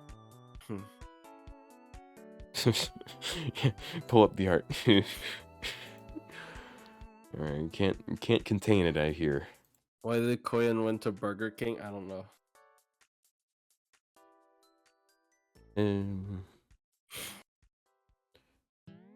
Is she really an animal lover though? Like she scams all the Yagas? Is she one of those animal lovers, but like $20 is $20? She's not a white woman though, she's Asian. She's Russian. Oh, Russians are Asians. Right? What? Wait, what? I guess it kind of depends on where, because like there's a part of Russia Russia's that is European. Where's Tunguska? But no one lives in that part, if I recall correctly. I mean, nobody lives at Tunguska. I think it killed like 2 people. From NFF with love. If you have it, all of the animal characteristics servants on your team get 20% more bond. Which is... Wow. 20 insane. 20 as Yeah. well. Like if you stack 2 of them, that's how I bond up Draco so much. 40% boost Bro, on does that just from 2 of them. Bro, does that mean, like, if you don't have Kiara in the right ascension, she doesn't get the boost? I think that is actually which is weird. Oh, I forgot I that. think that is the case. I forgot that KP has it. She's got the horns. I saw people bond farming with Kuro Ascension 3 with that C. Ugh. It's pretty good. Yeah, like this really depends on your roster, because like this is a really small roster, like for a Mana Prism C, which is supposed to be like generically good, but maybe they'll make more in the future. Like Rio thinks maybe they will make Faye, but like that means like Melusine gets what? Yes, 60... Melusine and Castoria sure do need more bond. Yeah, I'm sure Melusine everyone's in a hurry to get double. them to bond 15. Bargus can also get double the from both of these. I think they should just do maybe evil, like that, like evil, lawful, good, or like like trait. I don't know. Those are wider, because like this is a very awkward C for like if people don't have any good animal traits they want to bond up, then it's kind of like worthless, right? So yeah. A lot of these are AoE though. Oh, it's so funny. Tunguska event casualties, deaths 0 confirmed, 3 possible. That definitely feels like whenever I use her MP. Deaths 0 confirmed, 3 possible. Yeah, she might not clear wave, guys. Holy shit. I don't know why that happens sometimes. Like I right click and it doesn't give me the option of translating the page, but then I refresh and then it comes back. Does that sometimes? It's annoying. Yeah. We It's have good art. We have outclassed him. We are the superior stream. We're the best FGO stream, except Fino's streaming right now. He's got us beat by 100. Oh, he's fighting jeez. Cernunos. No, he's not. He will be fighting Cernunos. Oh boy. Oh dude, I remember like when that boss fight first came out. I went over there and I was spectating like while he was trying to beat it, and there was some bad backseating in there. Like yeah, I think backseating is no wonder Hanako's like no backseating in his chat. Like I kind of understand. Oh, you also have no backseating. Yeah, like it kind of gets annoying, and like sometimes they just give wrong advice. yeah, I mean like people were telling him that it was actually a good idea to use Kagatora with double Castoria on the front. Why the fuck would you ever double Castoria on the front there? Like yeah. Like, wait oh to boy, put all you your can... eggs in one basket and they just fucking yeah, die. you're gonna loop, and then you're not going to NP on turn 2. And then, okay, you NP on turn 3. Now you have no Castoria buffs for the next 2 bars. I also struggled to beat Cernunos, because I insist on using Bavanshi. But yeah, like, as people understood, like, 4-turn. Well, Assassin Lee... mentioned this. Assassin Lee is actually pretty decent there, I'd say. He's one of the better ones because he's a competent single-target arts. Yeah. And he's also got the debuff immune skill, which is nice. Damn, who would have been good against Cernunos though? Draco. Bro.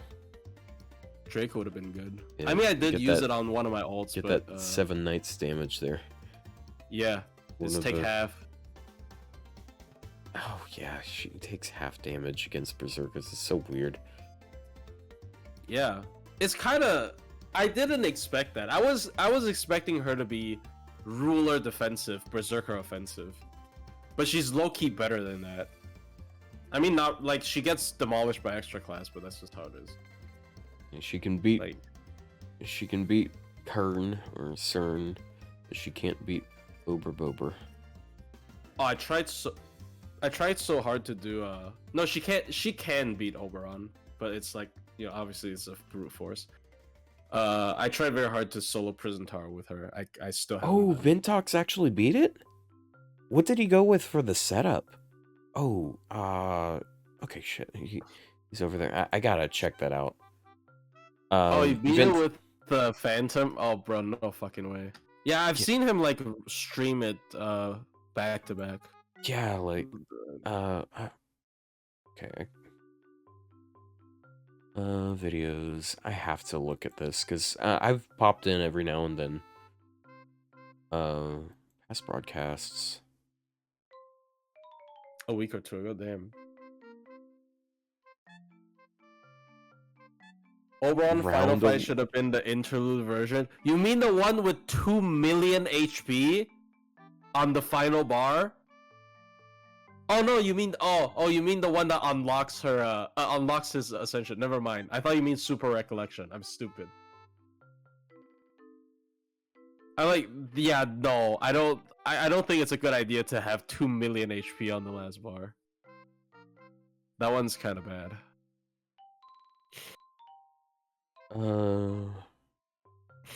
He has Invo Pierce. It's actually very hard. Oh my god! You try to stall it. Wow, you barely beat it. What was the team? I'm surprised. I'm actually not surprised. He kept going with Super Orion, and I don't think that was a very stable option. Super Orion was because of the debuff immune, I assume. That's yeah, it's just he's not a very stable pick for that fight. Like he has high potential, because like he has a lot of things that line up, but the problem is he's card focused, and being card focused there in particular can be really yikes. Because like for example on the bar 1 break, when you're breaking bar 1. You want to, like, overcharge the absolute shit out of your Castoria. And your Mash or whoever. And while you break, because you're about to go a turn without being able to do anything. And if you use him, you can't break on the same turn. Either that, or you just minus 1. I think I already brought this up before, but, like, still one of the coolest things saw people do with Cheng Gong. Oh yeah.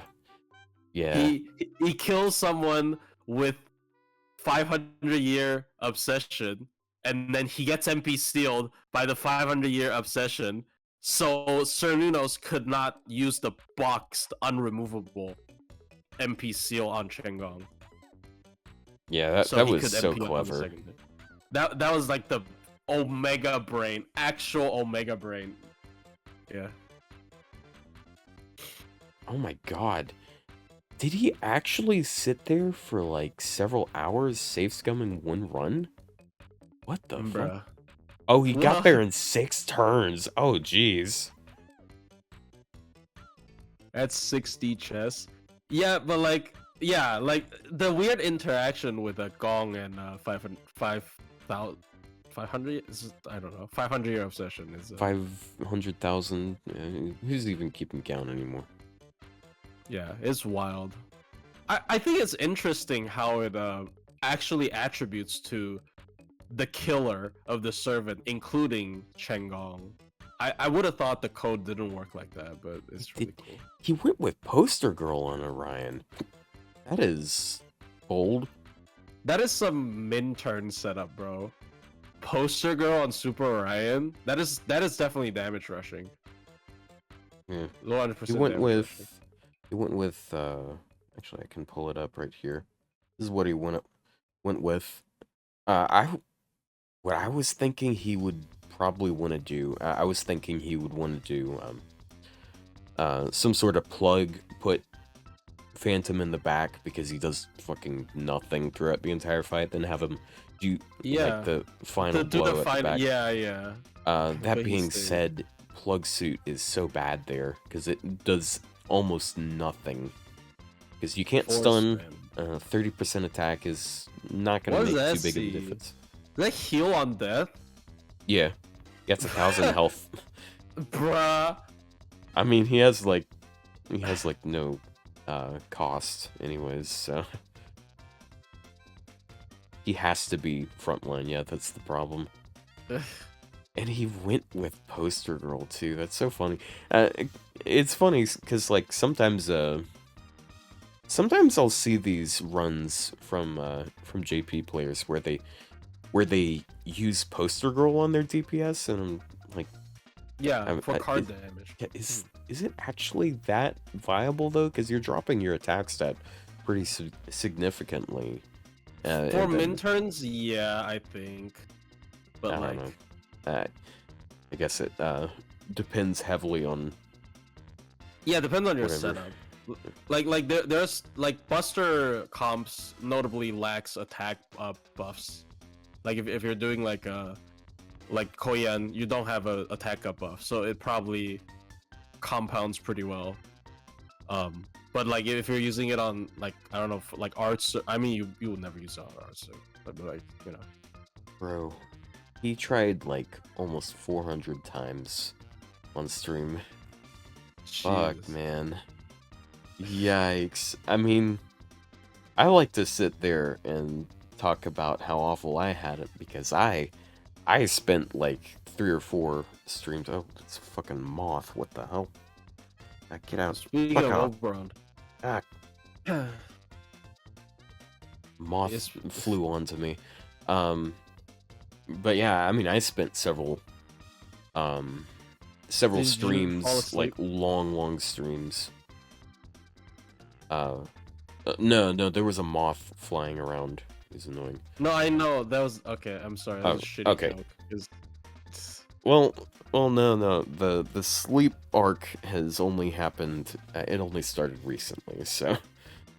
But yeah, like I think I've spent like I don't know about hundreds of times resetting. I have spent like probably like 50 plus hours just this year on this quest. I think I'm pretty qualified, even though I don't think I've completed the fight on stream. It's kind of funny. It's like one of the bosses I really wish they could add like a permanent mode for. I think it's a fun one. It's really hard, but it's one of those that it rewards very specific types of servants, and I want to see I want to try using them there. Yeah, and like when I fight, like I obviously don't have that much experience with Cernunos, but like I feel like one of the interesting parts about his fight is like do you go greedy and you try to take out as much curse stacks as possible, or do you like play super conservative? But because you can't do both to the extreme, because if you just do super conservative, he will eventually outlast you, and if you go too aggressive, you just die from the drain. I think that's a very interesting like dynamic for the boss. It ended up, in my opinion, being a well-designed. Like I genuinely believe it's a well-designed boss, even though it's annoying. But yeah. It's just some yikes stuff to it. I mean it does like incentivize brute forcing a lot, because like the entire boss fight is literally just trying to wear you down as much as possible. So if you can brute force it and you don't take as long as you don't die within like 4 to 5 turns, you can just kill him. But other than that, I think it's a well-designed boss. Yeah. I was only half paying attention to what I was talking about just a second ago, because I was looking in the FGO category, and there's someone who's like watching an anime in the category, and I mean, they have Shiba art on their overlay. So I was like, wait, are they based? I mean, today is probably more chill. Like yesterday, everybody was, well, not the English-speaking FGO tubers, but like I see a lot of like Koreans and Chinese-speaking FGO tubers stream the raid. Yeah. And then today is just like everybody's like passing out. Yeah, kind of a snooze day. Yeah. Well, I mean, this period is over, man. I kind of want to go pick up my noodles. Because I ordered it midstream. I forgot about it. It's probably cold now. Ah, damn, dude. Well, if they're cold now, then they're gonna stay cold. Oh. Now you can go grab your noodles if you want to. I guess we can just go ahead and wrap up. Yeah, like I apologize. I just because I don't know. I don't know what to talk about. Man's gotta eat. Yeah. I mean, we only plan to talk about the Gudaguda. Servants. Yeah. Yeah. So yeah, I guess we can wrap it up now. We did cover a good amount of things today. Like we wiki read for a while. Yeah.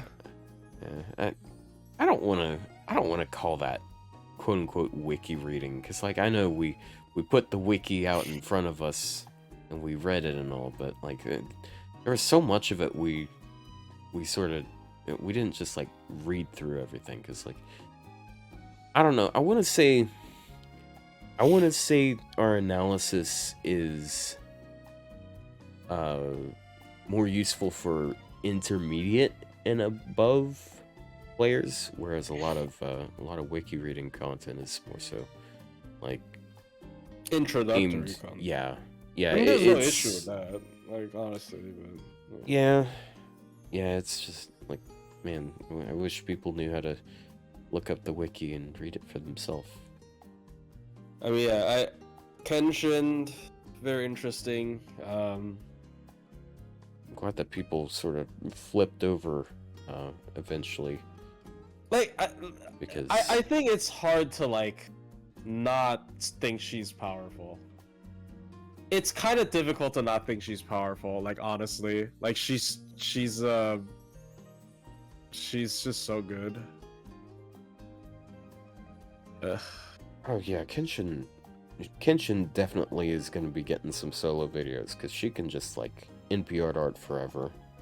Yeah, I plan on trying to do like if my rolls don't go too bad, I want to MP2, and like if I want to do like Prison Tower, but I might try like 7-turn Big Kiara first, and then yeah, I have a lot of like runs. I have a lot of runs that I already kind of want, so I hope the rolls don't go too bad. Dante's is, oh yeah, basically everything in the tower is man attribute, isn't it? Yeah. She could totally solo that. That's totally in the realm of possibility for her. Like, if she's in being basically every turn. Yeah. No MP5? Well, look, here's the thing, right? Like, I'm not that rich. I can't afford to like MP5 everything. Especially with Typhon possibly coming up soon. Yep. Man, I wish I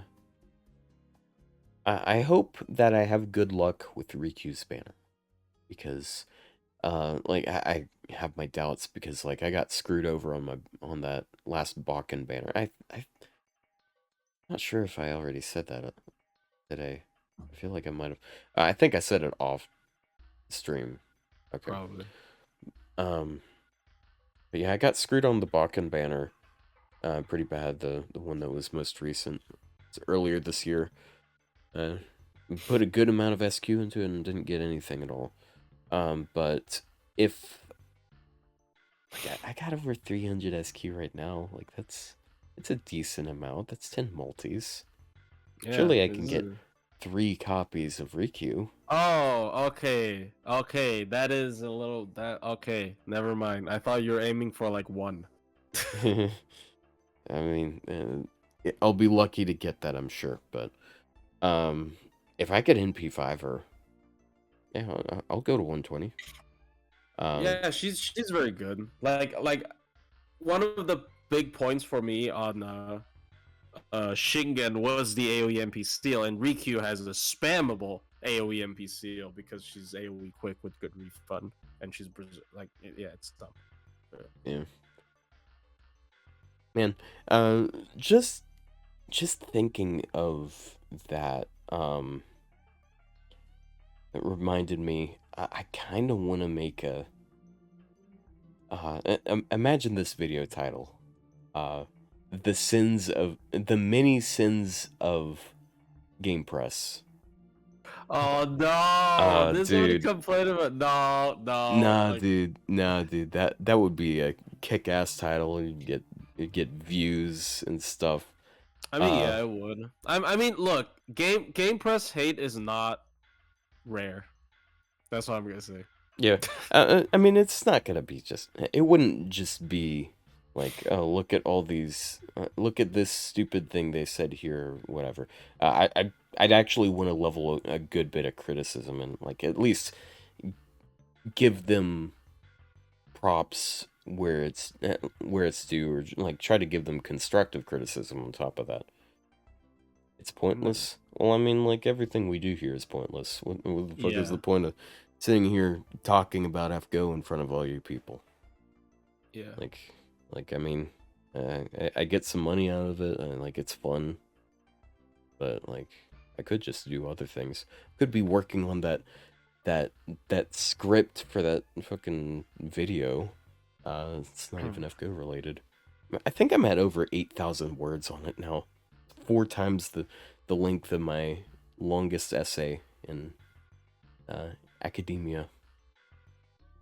Yeah, anyways. It's an idea I had. I'm not sure if I'm going to follow through on it. Yeah. I think I'm going to go and I have to edit the video as well for Shingen. Yeah, I'll stop keeping you here. Thanks for having me. Yeah, thank you everyone for watching. Thank you Plushie for being here. Go sub to Plushie, go follow him on Twitter or something. Follow me on Twitch, sub to me on Twitch, sub to me on YouTube and stuff. And yeah, thanks for being here, and thank you the like 20 plus new followers today, as well as the 5 plus new subs today. That's actually kind of incredible as far as this channel goes. Stuff.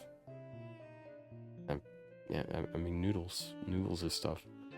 Yeah. All right. Goodbye. Goodbye.